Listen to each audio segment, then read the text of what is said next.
ಸ್ನೇಹಿತರೆ, ಎಲ್ಲರಿಗೂ ನಮಸ್ಕಾರಗಳು. ನಾನು ಕೃಷ್ಣ ನಾಯಕ್, ರಾಜ್ಯಶಾಸ್ತ್ರ ಸಹಾಯಕ ಪ್ರಾಧ್ಯಾಪಕರು, ಸರ್ಕಾರಿ ಪ್ರಥಮ ದರ್ಜೆ ಕಾಲೇಜು, ಕುಮಟಾ, ಉತ್ತರ ಕನ್ನಡ ಜಿಲ್ಲೆ. ಸ್ನೇಹಿತರೆ, ನಾನು ಇವತ್ತಿನ ಈ ಒಂದು ಸೆಷನ್ನಲ್ಲಿ ನಿಮ್ಮೊಂದಿಗೆ ಚರ್ಚಿಸುತ್ತಿರುವಂತಹ ವಿಷಯ ಸಂಘಟನೆಯ ಘಟಕಗಳು ಅಥವಾ ಯೂನಿಟ್ಸ್ ಆಫ್ ಆರ್ಗನೈಜೇಷನ್ನಲ್ಲಿ ಬರುವಂತಹ ಕಾರ್ಯನಿರ್ವಾಹಕ ವರ್ಗ, ಸಲಹಾ ವರ್ಗ ಮತ್ತು ಸಹಾಯಕ ವರ್ಗ, ಅಂದರೆ ಲೈನ್ ಏಜೆನ್ಸೀಸ್, ಸ್ಟಾಫ್ ಏಜೆನ್ಸೀಸ್ ಮತ್ತು ಆಕ್ಸಿಲರಿ ಏಜೆನ್ಸೀಸ್ ಬಗ್ಗೆ ನಾವು ಚರ್ಚೆಯನ್ನು ಮಾಡೋಣ. ಈ ಒಂದು ಕಾರ್ಯನಿರ್ವಾಹಕ ವರ್ಗ ಅಥವಾ ಸಲಹಾ ವರ್ಗ ಅಥವಾ ಸಹಾಯಕ ವರ್ಗಗಳ ಬಗ್ಗೆ ನಾವು ಮಾತನಾಡುವುದಕ್ಕಿಂತ ಮುಂಚೆ ಈ ಒಂದು ಸೆಷನ್ನಲ್ಲಿ ನಾವು ಏನೇನೆಲ್ಲ ಮಾತಾಡ್ತೀವಿ ಎಂಬುದರ ಬಗ್ಗೆ ಒಂದು ವಿಷಯ ಸೂಚಿಯನ್ನು ಮೊದಲೇದಾಗಿ ನೋಡ್ಕೊಳ್ಳೋಣ. ಈ ಲೈನ್, ಸ್ಟಾಫ್ ಮತ್ತು ಆಕ್ಸಿಲರಿ ಏಜೆನ್ಸೀಸ್ ಬಗ್ಗೆ ನಾವು ಒಂದು ಪರಿಚಯವನ್ನು ಈ ಒಂದು ಸೆಷನ್ನಲ್ಲಿ ಮಾಡ್ಕೊಳ್ಳೋಣ. ನಂತರದಲ್ಲಿ ಲೈನ್, ಸ್ಟಾಫ್ ಮತ್ತು ಆಕ್ಸಿಲರಿ ಏಜೆನ್ಸೀಸ್ನ ಅರ್ಥ ಏನಿರಬಹುದು, ಮತ್ತು ಇದಕ್ಕೆ ಸಂಬಂಧಪಟ್ಟಂತಹ ವ್ಯಾಖ್ಯಾನಗಳು ಏನೇನಿದ್ದಾವೆ, ಜೊತೆಗೆ ಈ ಒಂದು ಕಾರ್ಯನಿರ್ವಾಹಕ ವರ್ಗ, ಸಲಹಾ ವರ್ಗ ಮತ್ತು ಸಹಾಯಕ ವರ್ಗಗಳು ಏನಿದಾವೋ ಈ ಒಂದು ವರ್ಗಗಳ ಒಂದು ಲಕ್ಷಣಗಳನ್ನು ನಾವು ನೋಡೋಣ. ಜೊತೆಗೆ ಈ ಕಾರ್ಯನಿರ್ವಾಹಕ ವರ್ಗ, ಸಲಹಾ ವರ್ಗ ಮತ್ತು ಸಹಾಯಕ ವರ್ಗಗಳ ಒಂದು ಕಾರ್ಯಗಳು ಏನೇನು ಎಂಬುದರ ಬಗ್ಗೆ ನಾವು ತಿಳ್ಕೊಳ್ಳೋಣ. ಜೊತೆಗೆ ಈ ಸ್ಟಾಫ್ ಏಜೆನ್ಸೀಸ್ ಇದೆಯಲ್ಲ, ಸಲಹಾ ವರ್ಗದ ಬಗೆಗಳು ಏನು ಎಂಬುದರ ಬಗ್ಗೆ ನಾವು ಈ ಒಂದು ಸೆಷನ್ನಲ್ಲಿ ತಿಳ್ಕೊಳ್ಳೋಣ. ಜೊತೆಗೆ ನಮ್ಮ ಮುಂದಿನ ಅಧ್ಯಯನಕ್ಕಾಗಿ, ನಮ್ಮ ಜ್ಞಾನವನ್ನು ಹೆಚ್ಚಿಸಿಕೊಳ್ಳುವುದಕ್ಕಾಗಿ ಯಾವ ಪರಾಮರ್ಶನ ಗ್ರಂಥಗಳನ್ನು ನಾವೆಲ್ಲ ಓದಬೇಕು ಎಂಬುದರ ಬಗ್ಗೆಯೂ ಕೂಡ ನಾವು ಈ ಒಂದು ಸೆಷನ್ನಲ್ಲಿ ಚರ್ಚೆ ಮಾಡೋಣ. ಸ್ನೇಹಿತರೆ, ಈ ಕಾರ್ಯನಿರ್ವಾಹಕ ವರ್ಗ, ಸಲಹಾ ವರ್ಗ ಮತ್ತು ಸಹಾಯಕ ವರ್ಗ ಅಂತ ಏನಿದೆಯೋ ಇದು ಸರ್ಕಾರದ ಒಂದು ಈ ಸಾಂಪ್ರದಾಯಿಕ ಆಡಳಿತ ಸಂಘಟನೆಗಳಂತಲೇ ನಾವು ಇದನ್ನು ಕರಿತೀವಿ. ಯಾಕೆಂದರೆ ಇಲಾಖೆಗಳು ಅಂತಂತಂದರೆ ಬಹಳ ಪ್ರಮುಖವಾಗಿ ತುಂಬ ಸಾಂಪ್ರದಾಯಿಕವಾಗಿ ಆಡಳಿತ ಸಂಘಟನೆಯಲ್ಲಿ ಬರುವಂಥದ್ದು. ಜೊತೆಗೆ ಇವು ಸಾರ್ವಜನಿಕ ಆಡಳಿತದ ಮುಖ್ಯ ಘಟಕ ಕೂಡ ಹೌದು. ಆಡಳಿತದ ಬಹುಪಾಲು ಕಾರ್ಯಗಳನ್ನು ಇವೇ ನಿರ್ವಹಿಸುವಂಥದ್ದು ಕೂಡ ಆಗುತ್ತೆ. ಆದ್ದರಿಂದ ಈ ಪ್ರಾರಂಭಿಕ ದಿನಗಳಲ್ಲಿ ಈ ಕೆಲಸ ಕಾರ್ಯಗಳು ಸರ್ಕಾರದಲ್ಲಿ ಇರುವಂತಹ ಸರ್ಕಾರಕ್ಕೆ ಸಂಬಂಧಪಟ್ಟಂತಹ ಕೆಲಸ ಕಾರ್ಯಗಳು ತುಂಬ ಕಡಿಮೆ ಪ್ರಮಾಣದಲ್ಲಿದ್ದವು ಮತ್ತು ಅದರ ವ್ಯಾಪ್ತಿಯೂ ಕೂಡ ಕಡಿಮೆ ಆಗಿತ್ತು. ಕೆಲಸ ಕಾರ್ಯಗಳನ್ನು ನಿರ್ವಹಿಸುವುದು ತುಂಬ ಸುಲಭವಾಗಿತ್ತು ಆ ಕಾಲದಲ್ಲಿ. ಆದ್ದರಿಂದ ಇಲ್ಲಿ ಈ ಆಡಳಿತ ಘಟಕಗಳಿಗೆ ಸಂಬಂಧಪಟ್ಟಂತೆ ಏನು ನಾವು ಈ ಏಜೆನ್ಸೀಸ್ ಇದ್ದಾವೋ ಅದರ ಒಂದು ಪ್ರಾಮುಖ್ಯತೆ ಆ ಒಂದು ಕಾಲದಲ್ಲಿ ಇರಲಿಲ್ಲ. ಆದರೆ ಕಾಲಾನಂತರದಲ್ಲಿ ಈ ಜಗತ್ತು, ಸಮಾಜ ಒಂದು ಜಟಿಲವಾದಂಥ ಸಮಸ್ಯೆಗಳನ್ನು ಎದುರಿಸುವಂಥದ್ದು ಬಂತು. ಮತ್ತು ಕೈಗಾರಿಕಾ ಕ್ರಾಂತಿ ಆದ ನಂತರದಂತಲೇ ಉತ್ಪಾದನೆಯೂ ಜಾಸ್ತಿ ಆಯಿತು. ನಂತರದಲ್ಲಿ ದೇಶಗಳು ವಿಶಾಲ ಆಗ್ತಾ ಹೋಗಿ, ಜೊತೆಗೆ ಜನಸಂಖ್ಯೆಯಲ್ಲೂ ಕೂಡ ಸಾಕಷ್ಟು ಒಂದು ಏರುಗತಿಯಲ್ಲಿ ಕಂಡುಬಂತು. ವಿಪರೀತ ಜನಸಂಖ್ಯೆಯೂ ಬಂತು. ಈ ಕಾಲ ಬದಲಾದಂತೆ, ಕಾಲ ಮುಂದೆ ಹೋದಂತೆ ಒಂದು ಆಡಳಿತದಲ್ಲೂ ಕೂಡ ಒಂದು ಜಟಿಲವಾದಂತಹ ಒಂದು ಸಮಸ್ಯೆಗಳು ತಲೆದೋರಿದ್ವು. ಈ ಒಂದು ಸಮಸ್ಯೆಗಳನ್ನು ಬಗೆಹರಿಸುವುದಕ್ಕೆ ನಾವು ಬೇರೆ ಬೇರೆ ರೀತಿಯ ಮಾರ್ಗಗಳನ್ನು ಕೂಡ ಅನುಸರಿಸುವಂತಹ ಒಂದು ಯೋಜನೆಗೆ ಮತ್ತು ಆಲೋಚನೆಗೆ ನಾವು ಒಳಪಟ್ವಿ. ಜೊತೆಗೆ ಅದರ ಸಮಸ್ಯೆಗಳನ್ನು ಕೂಡ ನಾವು ಅಧ್ಯಯನ ಮಾಡಿ ಸುಲಭ ಮಾರ್ಗದ ಮೂಲಕ ಅದನ್ನು ಪರಿಹರಿಸಿ ಒಂದು ಪ್ರಗತಿಯನ್ನು ಸಾಧಿಸುವಂಥ ಕೆಲಸ ಕಾರ್ಯಗಳನ್ನು ಕೂಡ ನಾವು ಮಾಡಬೇಕಾಗಿತ್ತು. ಮತ್ತು ಆಡಳಿತ ದಕ್ಷತೆ ಹಾಗೂ ಮಿತವ್ಯಯತೆಯ ದೃಷ್ಟಿಯಿಂದಲೂ ಕೂಡ ನಾವು ಇಲಾಖೆ ಸಂಘಟನೆಗಳನ್ನು ವಿವಿಧ ಘಟಕಗಳನ್ನಾಗಿ, ಅಂದರೆ ಬೇರೆ ಬೇರೆ ಯೂನಿಟ್ಗಳನ್ನಾಗಿ ನಾವು ವಿಂಗಡಣೆಯನ್ನು ಮಾಡಿಕೊಂಡು ಅದಕ್ಕೆ ತನ್ನದೇ ಆದಂಥ ಕೆಲಸ ಕಾರ್ಯಗಳನ್ನು ನಿರ್ವಹಿಸುವುದಕ್ಕೆ ಅವಕಾಶವನ್ನು ಮಾಡಿಕೊಟ್ಟು ಆಡಳಿತವನ್ನು ನಡೆಸುವಂಥ ಒಂದು ಕಾರ್ಯವನ್ನು ನಾವು ನೋಡಿದ್ವಿ. ಏಕೆಂದರೆ ಪ್ರಾರಂಭದಲ್ಲಿ ಆಡಳಿತ ಅಷ್ಟೊಂದು ಜಟಿಲವಾಗಿರಲಿಲ್ಲ. ಆದರೆ ಆಧುನಿಕ ಜಗತ್ತಾದಂಥ ಈಗಿನ ಜಗತ್ತು ತುಂಬ ಜಟಿಲವಾದಂತಹ ಒಂದು ಸಮಸ್ಯೆಯನ್ನು ಎದುರಿಸ್ತಾ ಇದೆ. ಮತ್ತು ಆದಂತಹ ಒಂದು ಜನಸಂಖ್ಯೆ ಇದೆ.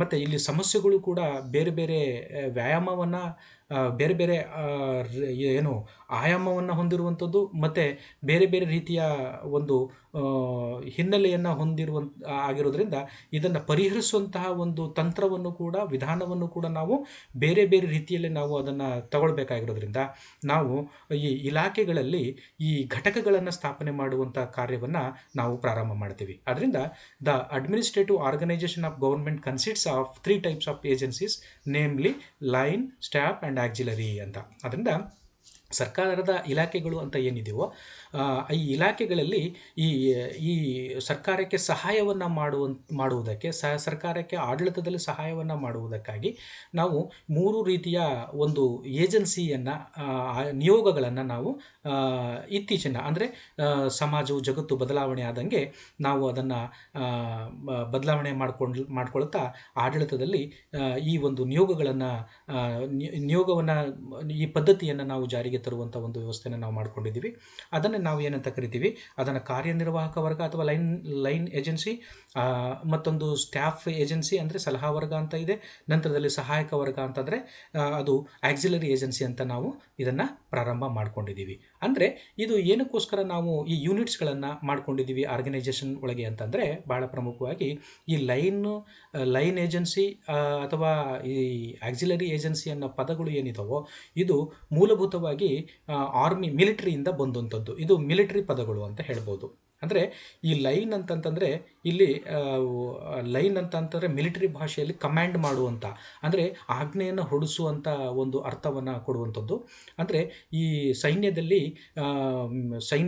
ಮುಖ್ಯ ಸೈನ್ಯಾಧಿಕಾರಿ ಯಾರಾಗಿರ್ತಾನೋ ಅವನಿಗೆ ಒಂದು ಅವನಿಗೆ ಸಲಹೆಯನ್ನು ನೀಡಲು, ಸಹಾಯವನ್ನು ನೀಡಲು, ಅವನಿಗೆ ಬೇಕಾಗುವಂತಹ ಇತರೆ ಉಪಕರಣಗಳನ್ನು, ವಸ್ತುಗಳನ್ನು ಒಂದು ಸಪ್ಲೈ ಮಾಡಲು ಈ ಒಂದು ಏಜೆನ್ಸಿಗಳ ಅಥವಾ ಈ ವರ್ಗಗಳ ಒಂದು ಅವಶ್ಯಕತೆ ಬಂದಿದ್ದರಿಂದ ಈ ಸೈನ್ಯದಲ್ಲಿ ಈ ಒಂದು ಏಜೆನ್ಸಿಗಳನ್ನು ನಾವು ನೋಡ್ತೀವಿ. ಅದೇ ರೀತಿಯಲ್ಲಿ ಆಧುನಿಕ ಜಗತ್ತು ತುಂಬ ಜಟಿಲವಾದಂತಹ ಒಂದು ಜಗತ್ತಾದ್ರಿಂದ ಇಲ್ಲಿ ಸಮಸ್ಯೆಗಳು ತುಂಬ ಜಟಿಲತೆಯಿಂದ ಕೂಡಿರೋದ್ರಿಂದ ಸಮಸ್ಯೆಯನ್ನು ಬಗೆಹರಿಸಬೇಕು ಅಂತಂದರೆ ನಾವು ಸಮರೋಪಾದಿಯಲ್ಲಿ ಸೈನ್ಯದಲ್ಲಿ ಹೇಗೆ ನಾವು ಶಿಸ್ತುಬದ್ಧತೆಯನ್ನು ಕಾಪಾಡ್ಕೊಳ್ತೀವಿ, ಅದೇ ರೀತಿಯಲ್ಲಿ ಆಡಳಿತದಲ್ಲೂ ಕೂಡ ಶಿಸ್ತುಬದ್ಧವಾಗಿ ಕ್ರಮಬದ್ಧವಾಗಿ ನಾವು ಆಡಳಿತವನ್ನು ನಡೆಸಬೇಕು. ಅದರ ಮೂಲಕ ನಾವು ಸಮಸ್ಯೆಗಳನ್ನು, ಈ ಆಧುನಿಕ ಜಗತ್ತಿನಲ್ಲಿ ಕಂಡುಬರುವಂತಹ ಈ ಜಟಿಲವಾದಂಥ ಸಮಸ್ಯೆಗಳನ್ನು ಆಡಳಿತದಲ್ಲಿ ಸುಧಾರಣೆಯನ್ನು ತರುವುದಕ್ಕೋಸ್ಕರ ನಾವು ಈ ಏಜೆನ್ಸಿಗಳನ್ನು ನಿಯೋಗಗಳನ್ನು ನಾವು ಆಡಳಿತದಲ್ಲೂ ಕೂಡ ಈ ಮಿಲಿಟರಿಲಿ ಹೇಗಿತ್ತು ಅದೇ ಒಂದು ವ್ಯವಸ್ಥೆಯನ್ನು ಆಡಳಿತದಲ್ಲೂ ತರುವಂಥ ಒಂದು ಪ್ರಯತ್ನವನ್ನು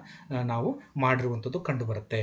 ಯಾಕೆಂದರೆ ಆಡಳಿತದಲ್ಲಿ ಬಹಳ ಪ್ರಮುಖವಾದಂಥ ಪಾತ್ರ ವಹಿಸುವವನು ಚೀಫ್ ಎಕ್ಸಿಕ್ಯೂಟಿವ್ ಬರ್ತಾನೆ. ಅಂದರೆ ಇಲಾಖೆಯ ಮುಖ್ಯ ಕಾರ್ಯನಿರ್ವಾಹಕ ಅಂತ ಏನು ಹೇಳ್ತೀವಿ, ಮುಖ್ಯಸ್ಥನ ಯಾರಾಗಿರ್ತಾರೋ ಅವರು ಈ ಇಡೀ ಇಲಾಖೆಯ ಜವಾಬ್ದಾರಿಯನ್ನು ಹೊಂದಿರ್ತಾನೆ. ಆದರೆ ಇಲಾಖೆಯಲ್ಲಿ ಕೇವಲ ಒಬ್ಬ ಚೀಫ್ ಎಕ್ಸಿಕ್ಯೂಟಿವ್ ಮಾತ್ರ ಅಥವಾ ಮುಖ್ಯ ಕಾರ್ಯನಿರ್ವಾಹಕ ಒಬ್ಬನೇ ಎಲ್ಲ ಕೆಲಸ ಕಾರ್ಯಗಳನ್ನು ಮಾಡಿ ಮುಗಿಸುವುದು ಅಥವಾ ಮಾಡುವುದು ಕಷ್ಟ ಸಾಧ್ಯ.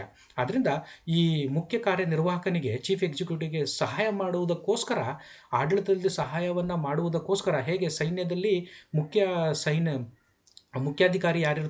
ಸೈನ್ಯಾಧಿಕಾರಿ ಯಾರಿರ್ತಾನೋ ಅವನಿಗೆ ಸಹಾಯವನ್ನು ಮಾಡಲು ಇತರೆ ಆರ್ಮಿ ಪರ್ಸನಲ್ ಇರ್ತಾರಲ್ಲ, ಅದೇ ರೀತಿಯಲ್ಲಿ ಸಪ್ಲೈ ಮಾಡುವಂಥವ್ರು ಬೇರೆ ಇರ್ತಾರೆ, ಟೆಕ್ನಿಕಲ್ ಅಸಿಸ್ಟೆನ್ಸನ್ನು ಕೊಡೋರು ಬೇರೆ ಇರ್ತಾರೆ, ಈ ಮಾರ್ಗದರ್ಶನವನ್ನು ಕೊಡೋರು ಬೇರೆ ಇರ್ತಾರೆ. ಅದೇ ರೀತಿಯಲ್ಲಿ ಆಡಳಿತದಲ್ಲೂ ಕೂಡ ಮುಖ್ಯ ಕಾರ್ಯನಿರ್ವಾಹಕನಿಗೆ ಸಹಾಯ, ಸಲಹೆ, ಸಹಕಾರವನ್ನು ನೀಡುವುದಕ್ಕೋಸ್ಕರ ಇಲ್ಲಿ ಲೈನ್, ಸ್ಟಾಫ್ ಮತ್ತು ಆಕ್ಸಿಲರಿ ಏಜೆನ್ಸಿಯನ್ನು ಸ್ಥಾಪನೆ ಮಾಡಿಕೊಳ್ಳುವಂಥ ಒಂದು ಪದ್ಧತಿಯನ್ನು ನಾವು ಆಧುನಿಕ ಜಗತ್ತಿನಲ್ಲಿ, ಆಧುನಿಕ ಆಡಳಿತ ಪದ್ಧತಿಯಲ್ಲಿ ನಾವು ಅಳವಡಿಸ್ಕೊಳ್ತಾ ಬರ್ತಿದ್ದೀವಿ.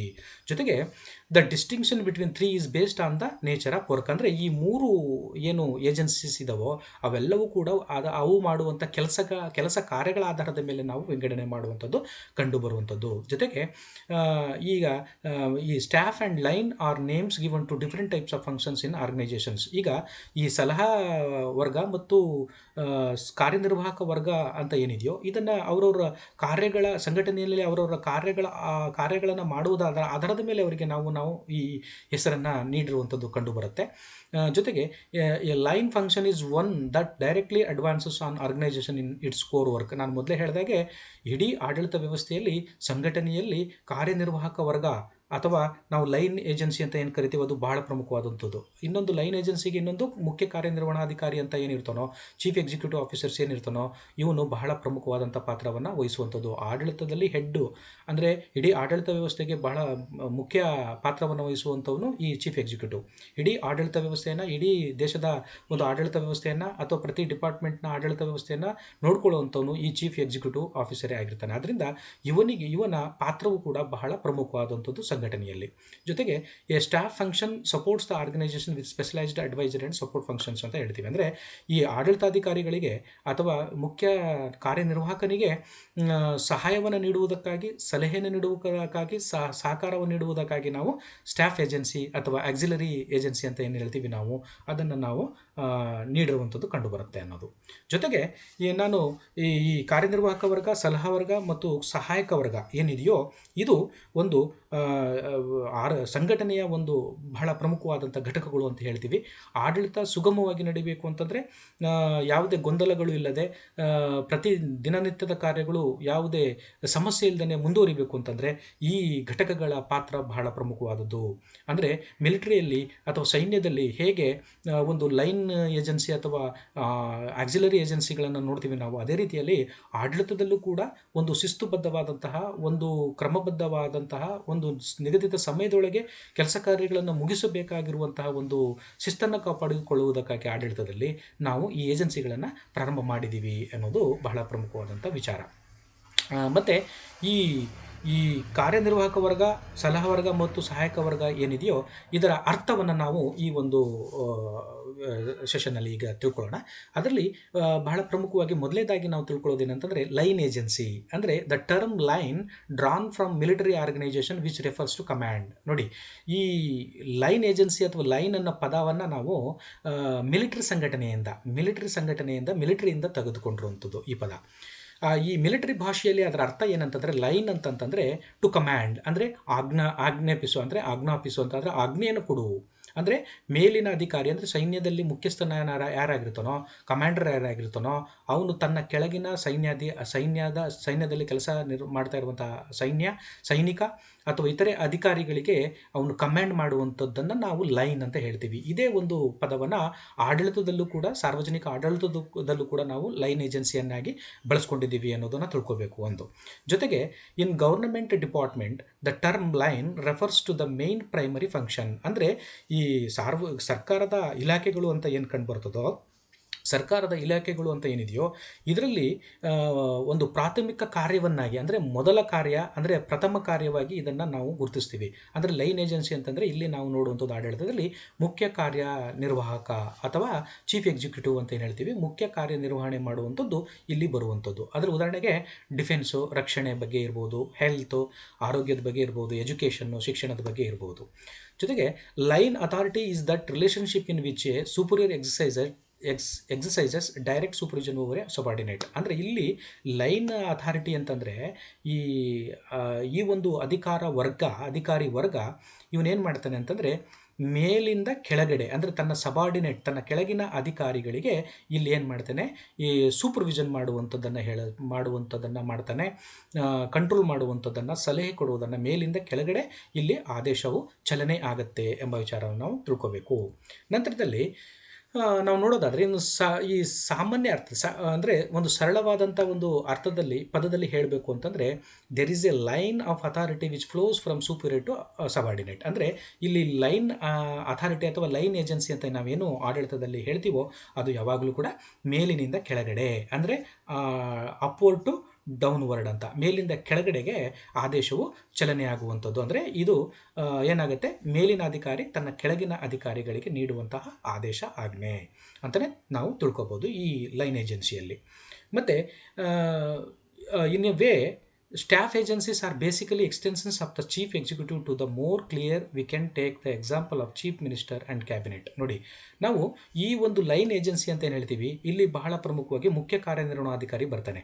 ಇವನಿಗೆ ಬೇಕಾಗುವಂತಹ, ಅಂದರೆ ಇವನಿಗೆ ಸಲಹೆಯನ್ನು ಕೊಡುವುದಕ್ಕೋಸ್ಕರ ಇನ್ನೊಂದು ನಾವು ಸಲಹಾ ವರ್ಗ ಬೇಕಾಗತ್ತೆ. ಯಾಕಂದರೆ ಕಾರ್ಯನಿರ್ವಹಣಾ ಅಧಿಕಾರಿ ಒಬ್ಬನೇ ತನ್ನ ಇಲಾಖೆಗೆ ಸಂಬಂಧಪಟ್ಟಂಥ ಎಲ್ಲ ಕಾರ್ಯಗಳನ್ನು ತಾನು ಒಬ್ಬನೇ ಮಾಡೋದಕ್ಕೆ ಸಾಧ್ಯ ಆಗೋದಿಲ್ಲ.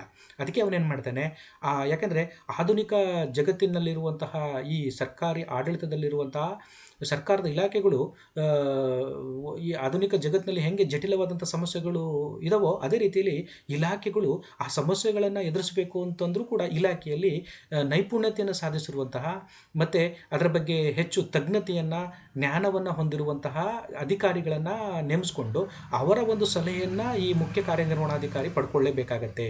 ಆದ್ದರಿಂದ ಈ ಸ್ಟಾಫ್ ಏಜೆನ್ಸಿಯನ್ನು ಕೂಡ ನೇಮಕ ಮಾಡಿಕೊಳ್ಳುವಂಥದ್ದು ಈಗ ಬಂದಿರುವಂಥದ್ದು. ಜೊತೆಗೆ ಇಲ್ಲಿ ಬಹಳ ಪ್ರಮುಖವಾಗಿ ಈ ಸ್ಟಾಫ್ ಅಥವಾ ಸಲಹಾ ವರ್ಗ ಅಂತ ಏನು ಹೇಳ್ತೀವಿ ನಾವು, ಈ ಪದ the term staff agency has been borrowed from military terminology and is commonly used in contradiction to the term line agency.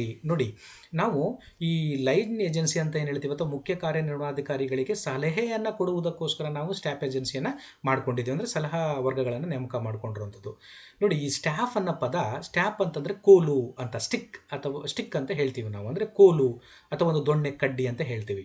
ಅಂದರೆ ಇದು ಊರುಗೋಲುಗೋಸ್ಕರ ನಾವು ಬಳಕೋತೀವಿ. ಸಾಮಾನ್ಯವಾಗಿ ನಮಗೆ ಏನಾರು ಕೈಕಾಲು ಊನ ಆದಾಗ ನಾವು ಅದರ ಕಾಲಿನಿಂದ ನಡೆಯುವುದಕ್ಕೆ ಸಾಧ್ಯವಾಗದೇ ಇರುವಂಥ ಪರಿಸ್ಥಿತಿಯಲ್ಲಿ ನಾವು ಒಂದು ಕೋಲನ್ನು ಊರುಗೋಲಾಗಿ ನಾವು ಬಳಸ್ಕೊಳ್ತೀವಿ. ಸ್ಟಾಫ್ ಅಂದರೆ ಇಂಗ್ಲೀಷ್ ಪದವೇ ಈ ಇಂಗ್ಲೀಷ್ ಪದದ ಅರ್ಥ, ಸ್ಟಾಫ್ನ ಪದ ಕನ್ನಡದಲ್ಲಿ ಕೋಲು ಅಥವಾ ದೊಣ್ಣೆ ಅಥವಾ ಊರುಗೋಲು ಅಂತ ಹೇಳ್ತೀವಲ್ಲ, ಆ ಒಂದು ಅರ್ಥವನ್ನು ಕೊಡುತ್ತೆ. ಅಂದರೆ ಈ ಸ್ಟಾಫ್ ಅನ್ನೋ ಪದ, ಈ ಪದದ ಅರ್ಥ ಹೇಗೆ ಇಂಗ್ಲೀಷ್ನಲ್ಲಿದೆಯೋ ಅದೇ ರೀತಿಯಲ್ಲಿ ಊರುಗೋಲ್ ರೀತಿಯಲ್ಲಿ ಈ ಮುಖ್ಯ ಕಾರ್ಯನಿರ್ವಹಣಾಧಿಕಾರಿಗೆ ಅಂದರೆ ಲೈನ್ ಏಜೆನ್ಸಿಗೆ ಒಂದು ಸಲಹೆಯನ್ನು, ಆಸರೆಯನ್ನು, ಸಲಹೆಗಳನ್ನು ಕೊಡುವುದಕ್ಕೋಸ್ಕರ ಇರುವಂಥ ಒಂದು ಏಜೆನ್ಸಿ ಅಂತಲೇ ನಾವು ಇದನ್ನು ಹೇಳ್ಬೋದು. ಜೊತೆಗೆ ಏನಾಗುತ್ತೆ ಅಂತಂದರೆ, ಇದು ಯಾಕೆ ಇವೆಲ್ಲ ಈ ಒಂದು ಏಜೆನ್ಸಿಯ ಪರಿಕಲ್ಪನೆಗಳು ಬೆಳೀತು ಅಂತಂದರೆ, as the growth of armies became complex, the field commanders who were engaged in the task of actual fighting felt the need for specialized service. ಅಂದರೆ ಮಿಲಿಟರಿಯಲ್ಲಿ ನಾವು ನೋಡ್ತೀವಿ, ಭಾಳ ಹಿಂದೆ ಮಿಲಿಟರಿಯಲ್ಲಿ ಏನು ಕಂಡು ಬರ್ತು ಅಂತಂತಂದರೆ, ಕಮಾಂಡರ್ಸ್ಗಳಿಗೆ ಒಂದು ಫೀಲ್ಡಲ್ಲಿ ವರ್ಕ್ ಮಾಡುವಾಗ, ಈ ಫೀಲ್ಡಲ್ಲಿ ಕೆಲಸ ಮಾಡುವಾಗ, ಯುದ್ಧ ಭೂಮಿಯಲ್ಲಿ ಕೆಲಸ ಮಾಡುವಾಗ ಅವರಿಗೆ ಒಂದು ಅವರ ಅನುಭವಕ್ಕೆ ಬಂದಿದ್ದೇನಂತಂದರೆ, ನಮಗೆ ಆ ಒಂದು ಕ್ಷೇತ್ರದಲ್ಲಿ ಯುದ್ಧವನ್ನು ಒಂದು ಪರಿಣಾಮಕಾರಿಯಾಗಿ ಮಾಡಬೇಕು ಅಂತಂದರೆ ಕೆಲವು ಸ್ಪೆಷಲೈಸ್ಡ್ ಸರ್ವಿಸಸ್ ಬೇಕು ನಮಗೆ ಅನ್ನೋ ಒಂದು ಆಲೋಚನೆ ಮತ್ತು ಒಂದು ಅನುಭವ ಆ ಒಂದು ಫೀಲ್ಡ್ನಲ್ಲಿ ಫೀಲ್ಡ್ ಕಮಾಂಡರ್ಸ್ ಯಾರಿರ್ತಾರೋ ಆರ್ಮಿಯಲ್ಲಿ, ಮಿಲಿಟರಿಯಲ್ಲಿ, ಅವರು ಆ ಸಂದರ್ಭದಲ್ಲಿ ಅವರಿಗೆ ತೋಚಿದ್ದಂಥ ವಿಚಾರವನ್ನು ಅವರು ನಂತರದಲ್ಲಿ ಸ್ಪೆಷಲೈಸ್ಡ್ ಸರ್ವಿಸಸನ್ನು ಬಳಸ್ಕೊಂಡು ಯುದ್ಧವನ್ನು ಮಾಡುವಂಥ ಒಂದು ಯೋಜನೆಗೆ ಕೈ ಹಾಕ್ತಾರೆ. ಅದೇ ರೀತಿಯಲ್ಲಿ ಆಡಳಿತದಲ್ಲೂ ಕೂಡ ಹೇಗೆ ಕಂಡುಬರ್ತು ನಂತರದಲ್ಲಿ ಅಂತಂದರೆ, ಕೇವಲ ಈ ಹಿಂದಿನ ಸಾಂಪ್ರದಾಯಿಕವಾಗಿ ನೋಡೋಕೆ ಹೋದಾಗ ಡಿಪಾರ್ಟ್ಮೆಂಟ್ಗಳು ಹೇಗಿದ್ವು ಅಂತಂದರೆ, ಎಲ್ಲವೂ ಕೂಡ ಈ ಹಳೆಯ ಪದ್ಧತಿ ರೀತಿಯಲ್ಲಿ ಅವರು ಕೆಲಸ ಮಾಡ್ಕೊಂಡು ಹೋಗ್ತಾಯಿದ್ರು. ಬಟ್ ಕಾಲಾನಂತರದಲ್ಲಿ ಸಮಸ್ಯೆಗಳೆಲ್ಲ ಜಟಿಲವಾಗ್ತಾ ಹೋಗ್ತಾ ಆ ಸಮಸ್ಯೆಗಳನ್ನು ಬಗೆಹರಿಸುವಂಥದ್ದು ಕೂಡ ಬೇರೆ ಬೇರೆ ಆಯಾಮದಲ್ಲೆಲ್ಲ ನಾವು ನೋಡಬೇಕಾಗಿರೋದ್ರಿಂದ ನಾವು ಅದರ ಬಗ್ಗೆ ಸಾಕಷ್ಟು ತಜ್ಞತೆಯನ್ನು, ಜ್ಞಾನವನ್ನು ಮತ್ತು ವಿಶೇಷ ಜ್ಞಾನವನ್ನು ಪಡ್ಕೊಳ್ಳುವಂಥದ್ದು ಕಂಡುಬರ್ತಾ ದೃಷ್ಟಿಯಿಂದ ಆಡಳಿತದಲ್ಲೂ ಕೂಡ ಈ ಏಜೆನ್ಸಿಗಳನ್ನು ಪ್ರಾರಂಭ ಮಾಡುವಂಥದ್ದು ಒಂದು ಕಾರ್ಯವನ್ನು ನಾವು ಮಾಡಿದ್ದೀವಿ. ಜೊತೆಗೆ ಈ ಸ್ಟಾಫ್ ಏಜೆನ್ಸೀಸ್ ಅಂತ ಏನು ಹೇಳ್ತೀವಿ, ಇದು ಈ ಲೈನ್ ಏಜೆನ್ಸಿಗೆ ಒಂದು ಅಡ್ವೈಸನ್ನು ಕೊಡುವಂಥಕ್ಕೆ ಮತ್ತು ಸಹಾಯವನ್ನು ಮಾಡೋದಕ್ಕೋಸ್ಕರ ನಾವು ಪ್ರಾರಂಭ ಮಾಡಿದ್ದೀವಿ. ಮತ್ತು ಇದು ಈ ಲೈನ್ ಏಜೆನ್ಸಿಗೆ ಈ ಸ್ಟಾಫ್ ಏಜೆನ್ಸಿ ಅಥವಾ ಸಲಹಾ ವರ್ಗ ಸಲಹೆಗಳನ್ನು ಕೊಡುವಂಥ ಒಂದು ಕಾರ್ಯವನ್ನು ಮಾಡುತ್ತೆ. ಜೊತೆಗೆ to be more clear we can take the example of chief minister and cabinet. ಈ ಒಂದು ವಿಚಾರಕ್ಕೆ ತೆಗೆದುಕೊಂಡ್ರೆ ನಾವು ಇದಕ್ಕೆ ಎಕ್ಸಾಂಪಲ್ ಅಂತಂದರೆ ನಾವು ಚೀಫ್ ಮಿನಿಸ್ಟರ್ ಮತ್ತು ಕ್ಯಾಬಿನೆಟ್ ಏನಿದೆಯೋ ಈ ಒಂದು ವಿಚಾರವನ್ನು ನಾವು ತೆಗೆದುಕೊಳ್ಬೋದು. ಜೊತೆಗೆ ಈ auxiliary agencies are those agencies which support the line agencies. ಅಂದರೆ ಇಲ್ಲಿ ನೋಡಿ, ನಾವು ಲೈನ್ ಏಜೆನ್ಸಿ ಮತ್ತು ಸ್ಟಾಫ್ ಏಜೆನ್ಸಿ ಮತ್ತು ಆಕ್ಸಿಲರಿ ಏಜೆನ್ಸಿ ಅಂತ ಇನ್ನೊಂದು, ಅಂದರೆ ಸಹಾಯಕ ವರ್ಗ ಅಂತ ಹೇಳ್ತೀವಿ. ಇದು ಈ ಲೈನ್ ಏಜೆನ್ಸಿಗೆ ಒಂದು ಸಹಾಯವನ್ನು ಮಾಡುವುದಕ್ಕೋಸ್ಕರ, ಅದು ಮತ್ತು ಸಪೋರ್ಟನ್ನು ಮಾಡುವುದಕ್ಕೋಸ್ಕರ ನಾವು ಆಕ್ಸಿಲರಿ ಏಜೆನ್ಸಿ ಅಂತಲೇ ಇನ್ನೊಂದು ಏಜೆನ್ಸಿಯನ್ನು ನಾವು ಮಾಡ್ಕೊಂಡಿದ್ದೀವಿ. ಅಂದರೆ ಇದರ ಉದ್ದೇಶ ಏನಂತಂದರೆ, to fulfil their root objective they provide them with supplies they need to meet their end. ಅಂದರೆ ತಮ್ಮ ದಿನನಿತ್ಯದ ಕೆಲಸ ಕಾರ್ಯಗಳನ್ನು ಮಾಡಬೇಕು ಅಂತಂದರೆ ಇವರೆಲ್ಲರ ಸಲಹೆ, ಸಹಕಾರ, ಸಹಾಯವನ್ನು ಲೈನ್ ಏಜೆನ್ಸಿ ಪಡ್ಕೊಳ್ಳೇಬೇಕು ಅನ್ನೋದು ಇಲ್ಲಿ ಬಹಳ ಪ್ರಮುಖವಾದಂಥ ವಿಚಾರ. ನಂತರದಲ್ಲಿ the technical staff consists of the technical officers such as engineers, doctors, financial experts, etc. ನೋಡಿ, ನಾವು ಸ್ಟಾಫ್ ಏಜೆನ್ಸಿ ಒಳಗಡೆ ನಾವು ಇಲ್ಲಿ ತಜ್ಞರನ್ನು ನೋಡ್ತೀವಿ. ಯಾಕೆಂದರೆ ನಾವು ಸಾಮಾನ್ಯ ಆಡಳಿತದಲ್ಲಿ ಸಾಮಾನ್ಯ ಆಡಳಿತ ಮತ್ತು ವಿಶೇಷ ಜ್ಞಾನವನ್ನು ಪಡ್ಕೊಳ್ಳುವಂಥ ಆಡಳಿತಗಾರರಂತ ನೋಡ್ತೀವಿ. ಸಾಮಾನ್ಯ ಆಡಳಿತವನ್ನು ಮಾಡ್ತಾ ಇರುವಂಥವರಲ್ಲಿ ಈ ವಿಶೇಷ ಒಂದು ಜ್ಞಾನ ಇರೋದಿಲ್ಲ. ಆದರೆ ಟೆಕ್ನಿಕಲ್ ಸ್ಟಾಫ್ ಅಂತ ಏನು ಕಂಡು ಬರ್ತಾರೋ ಇವರು ಅದೇ ಒಂದು ಕ್ಷೇತ್ರದಲ್ಲಿ, ಫೀಲ್ಡಲ್ಲಿ ಅದೇ ವಿಷಯವನ್ನು ಅಧ್ಯಯನ ಮಾಡಿರ್ತಾರೆ ಮತ್ತು ಅವ್ರಿಗೆ ಅನುಭವ ಕೂಡ ಇರ್ತಾರೆ. ಉದಾಹರಣೆ ಎಂಜಿನಿಯರ್ಸು, ಡಾಕ್ಟರ್ಸು, ಫೈನಾನ್ಷಿಯಲ್ ಎಕ್ಸ್ಪರ್ಟ್ಸು. ಇವರಿಗೆ ಸಂಬಂಧಪಟ್ಟಂತಹ ಒಂದು ಈ ಮುಖ್ಯ ಕಾರ್ಯನಿರ್ವಹಣಾಧಿಕಾರಿ ಏನು ಮಾಡ್ತಾನೆ, ಇವರಿಂದ ಆಡಳಿತದಲ್ಲಿ ಸಲಹೆ ಸಹಕಾರವನ್ನು ಪಡ್ಕೊಳ್ತಾನೆ ಅನ್ನೋದು. ಜೊತೆಗೆ the auxiliary staff consists of officers or units which perform certain duties and functions common to the various administrative departments but which are incidental in character. ನೋಡಿ, ಈ ಆಕ್ಸಿಲರಿ ಸ್ಟಾಫ್ ಅಂತಂದರೆ ಈ ಲೈನ್ ಏಜೆನ್ಸಿಗೆ ಸಹಾಯವನ್ನು ಮಾಡುವಂಥ ಸಹಾಯಕ ವರ್ಗ, ಅವರಿಗೆ ಏನೇನು ಬೇಕೋ ಅದನ್ನು ಸಪ್ಲೈ ಮಾಡುವಂಥ ಈ ವರ್ಗವನ್ನು ನಾವು ಆಕ್ಸಿಲರಿ ಸ್ಟಾಫ್ ಅಂತ ಏಜೆನ್ಸಿ ಅಂತ ಕರಿತೀವಿ. ಆಮೇಲೆ ಇಲ್ಲಿ ಫಿಫ್ನರ್ ಆಡಳಿತ ತಜ್ಞರೊಬ್ಬರು ಹೇಳುವಂಥದ್ದು ಏನಂತಂದರೆ, Pfiffner does not distinguish between staff and auxiliary agency. Pfiffner ಅವರು ಏನು ಮಾಡ್ತಾರೆ, ಸ್ಟಾಫ್ ಮತ್ತು ಆಕ್ಸಿಲರೀಸ್ ಎರಡೂ ಕೂಡ ಒಂದೇ, ಇದನ್ನು ಬೇರೆ ಮಾಡೋದಕ್ಕಾಗೋದಿಲ್ಲ ಅಂತ, ವಿಂಗಡಣೆ ಮಾಡೋಕ್ಕಾಗೋದಿಲ್ಲ ಅಂತ ಅವ್ರು ಹೇಳ್ತಾರೆ. ಜೊತೆಗೆ he includes auxiliary agencies with the term staff. ಅಂದರೆ ಈ ಫಿಫ್ನರ್ ಅವರು ಹೇಳೋ ಪ್ರಕಾರ 3 ರೀತಿಯ ಒಂದು ಏಜೆನ್ಸಿಯನ್ನು ಹೇಳೋದಿಲ್ಲ ಇವರು. ಲೈನ್ ಏಜೆನ್ಸಿ ಮತ್ತು ಈ ಆಕ್ಸಿಲರಿ ಮತ್ತು ಸ್ಟಾಫ್ ಏಜೆನ್ಸಿ ಎರಡೂ ಸೇರಿ ಒಂದು ಅಂತ ಹೇಳ್ತಾರೆ. ಮತ್ತು ಅವ್ರ ಪ್ರಕಾರವಾಗಿ ನೋಡೋಕೆ ಹೋದರೆ ನಾವು there are 3 kinds of staff services, ಅಂದರೆ ಜನರಲ್ ಸ್ಟಾಫ್, ಟೆಕ್ನಿಕಲ್ ಸ್ಟಾಫ್ ಮತ್ತು ಆಕ್ಸಿಲರಿ ಸ್ಟಾಫ್ ಅಂತ. ಅಂದರೆ ಅವ್ರ ಪ್ರಕಾರವಾಗಿ, ಫಿಫ್ನರ್ ಪ್ರಕಾರವಾಗಿ ನೋಡೋಕೆ ಹೋದಾಗ ಈ ಸ್ಟಾಫನ್ನು 3 ರೀತಿಯಲ್ಲಿ ವಿಂಗಡಣೆಯನ್ನು ಮಾಡ್ತಾರೆ ಅವರು. ಒಂದು ಜನರಲ್ ಸ್ಟಾಫು, ಸಾಮಾನ್ಯ ಸಲಹಾ ವರ್ಗ, ಮತ್ತು ತಾಂತ್ರಿಕ ಸಲಹಾ ವರ್ಗ ಟೆಕ್ನಿಕಲ್ ಸ್ಟಾಫ್, ಮತ್ತು ಈ ಸಹಾಯಕ ಸಲಹಾ ವರ್ಗ ಅಂತ 3 ರೀತಿಯ ವರ್ಗಗಳನ್ನು ಅವರು ವಿಂಗಡಣೆ ಮಾಡುವಂಥದ್ದು ಕಂಡುಬರುತ್ತೆ. ಜೊತೆಗೆ ಇಲ್ಲಿ ಅವರು ಹೇಳೋ ಪ್ರಕಾರ the general staff is the staff which helps the chief or other officer in his administrative work by advice, collection of information, research and shifting of important issues from the unimportant ones. ಅಂದರೆ ಇಲ್ಲಿ general staff ಅಂತಂದರೆ ಇವರಿಗೆ ಒಂದು ವಿಷಯದಲ್ಲಿ ತಜ್ಞತೆ ಇರೋದಿಲ್ಲ, general ಆಗಿ ಸಾಮಾನ್ಯವಾಗಿ ಆಡಳಿತವನ್ನು ನಡೆಸುವಂಥ ಒಂದು ಸ್ಟಾಫ್ ಇದು. ಇವರಿಗೆ ಬೇರೆಯವರು ಏನು ಮಾಡ್ತಾರೆ, ಸಲಹೆ ಸಹಕಾರಗಳನ್ನು ಆ ಒಂದು ಫೀಲ್ಡ್ನಲ್ಲಿ ಅಥವಾ ಅವ್ರಿಗೆ ಏನು ಬೇಕು ಅದನ್ನು ಆ ಒಂದು ವಿಚಾರದಲ್ಲಿ ಸಲಹೆಯನ್ನು ಕೊಡುವಂಥದ್ದು ಬರುತ್ತೆ. ಜೊತೆಗೆ ಈ ನಾವು ಕಾರ್ಯನಿರ್ವಾಹಕ ವರ್ಗ, ಸಲಹಾ ವರ್ಗ ಮತ್ತು ಸಹಾಯಕ ವರ್ಗಗಳಿಗೆ ಸಂಬಂಧಪಟ್ಟಂತೆ ಕೆಲವು ವ್ಯಾಖ್ಯಾನಗಳನ್ನು ವಿವಿಧ ಸಾರ್ವಜನಿಕ ಆಡಳಿತ ತಜ್ಞರುಗಳು ಹೇಳಿರೋದನ್ನು ನಾವು ಈಗ ನೋಡೋಣ. ಅದರ ವ್ಯಾಖ್ಯಾನಗಳು ಏನೇನಿದೆ ಅನ್ನೋದಾದರೆ, ಎಲ್ ಡಿ ವೈಟ್ರವರು ಹೇಳೋ ಪ್ರಕಾರ, according to L D White, ಅಂದರೆ line are the central elements of any administrative system. L D ವೈಟ್ರವರು ಹೇಳೋ ಪ್ರಕಾರ ಈ ಲೈನ್ ಅಂದರೆ ಅಥವಾ ಕಾರ್ಯನಿರ್ವಾಹಕ ವರ್ಗ ಅಂತಂದರೆ ಇದು ಆಡಳಿತಾತ್ಮಕ ವ್ಯವಸ್ಥೆಯ ಒಂದು ಬಹಳ ಪ್ರಮುಖವಾದಂತಹ ಕೇಂದ್ರ ಬಿಂದುವಾಗಿರುವಂಥ ಒಂದು ವ್ಯವಸ್ಥೆ ಅಂತ ಎಲ್ ಡಿ ವೈಟ್ರವರು ಹೇಳ್ತಾರೆ. ಅಂದರೆ ಈ ಲೈನ್ ಏಜೆನ್ಸಿ ಅಥವಾ ಲೈನ್ ಸ್ಟಾಫ್ ಅನ್ನೋದು ಏನಿದೆಯೋ ಇದು ಆಡಳಿತ ವ್ಯವಸ್ಥೆಯಲ್ಲೇ ಬಹಳ ಪ್ರಮುಖವಾದಂತಹ ಒಂದು ವ್ಯವಸ್ಥೆಯಾಗಿದೆ ಅಂತ ಎಲ್ ಡಿ ವೈಟ್ರವರು ಹೇಳ್ತಾರೆ. ಜೊತೆಗೆ ಫಿಫ್ನರ್ ಮತ್ತು ಪ್ರೆಸ್ತಸ್ ಅವರು ಹೇಳೋಂಥ ಪ್ರಕಾರ ಏನು ಹೇಳ್ತಾರೆ, in general the distinction between staff and line follows between direct and indirect labour, the direct being line and indirect being staff ಅಂತ ಹೇಳ್ತಾರೆ. ಅಂದರೆ ಇಲ್ಲಿ ಇವರು ಜನರಲ್ ಆಗಿ ಇವರು ಇದು ಏನು ಸ್ಟಾಫ್ ಮತ್ತು ಲೈನ್ ಏಜೆನ್ಸಿ ಏನಿದೆಯೋ ಇದರವರೆಗೆ ಅವರು ಏನು ವ್ಯತ್ಯಾಸವನ್ನು ಕಂಡುಕೊಳ್ತಾರೆ ಅಂತಂದರೆ, ಅಂದರೆ ನೇರ ಮತ್ತು ಪರೋಕ್ಷವಾದಂತಹ ಒಂದು ಏನು ಕೆಲಸ ಇದೆಯೋ ಅದರ ಆಧಾರದ ಮೇಲೆ ಇವರು ನೋಡುವಂಥದ್ದು. ಅಂದರೆ the direct being line and indirect being staff ಅಂತ. ಅಂದರೆ ಇದು ಲೈನ್ ಏಜೆನ್ಸಿ ಏನಿದೆಯೋ ಕಾರ್ಯನಿರ್ವಾಹಕ ವರ್ಗ ನೇರವಾಗಿ ಕೆಲಸವನ್ನು ಮಾಡುತ್ತೆ, ಈ ಸ್ಟಾಫ್ ಏಜೆನ್ಸಿ ಅಂತ ಏನಿದೆಯೋ ಇದು ಪರೋಕ್ಷವಾಗಿ ಕೆಲಸವನ್ನು ಮಾಡುವಂಥದ್ದು ಬರುತ್ತೆ, ಅಂದರೆ ಸಲಹೆಯನ್ನು ಕೊಡುವಂಥದ್ದು ಮಾತ್ರ ಮಾಡುತ್ತೆ ಇದು ಅಂತ ಇವರ ಪ್ರಕಾರವಾಗಿ ನಾವು ತಿಳ್ಕೊಳ್ಬೋದು. ಆ ನಂತರದಲ್ಲಿ ಪುನಃ ಈ ಎಲ್ ಡಿ ವೈಟ್ರ ಅಭಿಪ್ರಾಯದಲ್ಲೇ ನೋಡೋದಾದರೆ ಈ ಸ್ಟಾಫ್ ಬಗ್ಗೆ ಏನು ಹೇಳ್ತಾರೆ ಅಂದರೆ, ಎಲ್ ಡಿ ವೈಟ್ರವರು ಸ್ಟಾಫ್ ಬಗ್ಗೆ ಏನು ಹೇಳ್ತಾರೆ ಅಂದರೆ, a staff is an agency advisory to the high ranking official but without operating responsibilities ಅಂತ ಎಲ್ ಡಿ ವೈಟ್ ಹೇಳ್ತಾರೆ. ಅಂದರೆ ಇವ್ರ ಪ್ರಕಾರವಾಗಿ ಸ್ಟಾಫ್ ಅಥವಾ ಸಲಹಾ ವರ್ಗ ಅಂತಂದರೆ ಇವರು ತುಂಬ ಹೈ ರ್ಯಾಂಕಿಂಗ್ ಅಫಿಷಿಯಲ್, ಇವರು ತುಂಬ ಉನ್ನತ ಶ್ರೇಣಿಯಲ್ಲಿರುವಂಥ ಅಧಿಕಾರಿಗಳು. ಆದರೆ ಇವರಿಗೆ ನೇರವಾಗಿ ಜವಾಬ್ದಾರಿಗಳು ಏನೂ ಇಲ್ಲ, ಯಾಕೆಂದರೆ ಇವರು ಕೇವಲ ಲೈನ್ ಏಜೆನ್ಸಿ ಅಥವಾ ಕಾರ್ಯನಿರ್ವಾಹಕ ವರ್ಗದವರಿಗೆ ಸಲಹೆಯನ್ನು ಕೊಡೋದು ಮಾತ್ರ ಇವರ ಕೆಲಸವಾಗಿರೋದ್ರಿಂದ ಇವರಿಗೆ ಯಾವುದೇ ರೀತಿಯ ಒಂದು ಕಾರ್ಯ ನಿರ್ವಹಿಸುವಂಥ ರೆಸ್ಪಾನ್ಸಿಬಿಲಿಟೀಸ್ ಇವರಿಗೆ ಇಲ್ಲ ಅಂತ ಎಲ್ ಡಿ ವೈಟ್ರವರು ಹೇಳ್ತಾರೆ. In other words, the staff members are simply the assistants of the chief executive. They are very crucial for the management of the organisation, but unfortunately they hold no responsibilities. ಬೇರೆ ಮಾತಿನಲ್ಲಿ ಹೇಳಬೇಕು ಅಂತಂದರೆ ಈ staff members ಅನ್ನೋದು chief executive ಆಫೀಸರ್ನ ಒಬ್ಬರು ಸಹಾಯಕ ಅಂತಲೇ ಹೇಳ್ಬೋದು.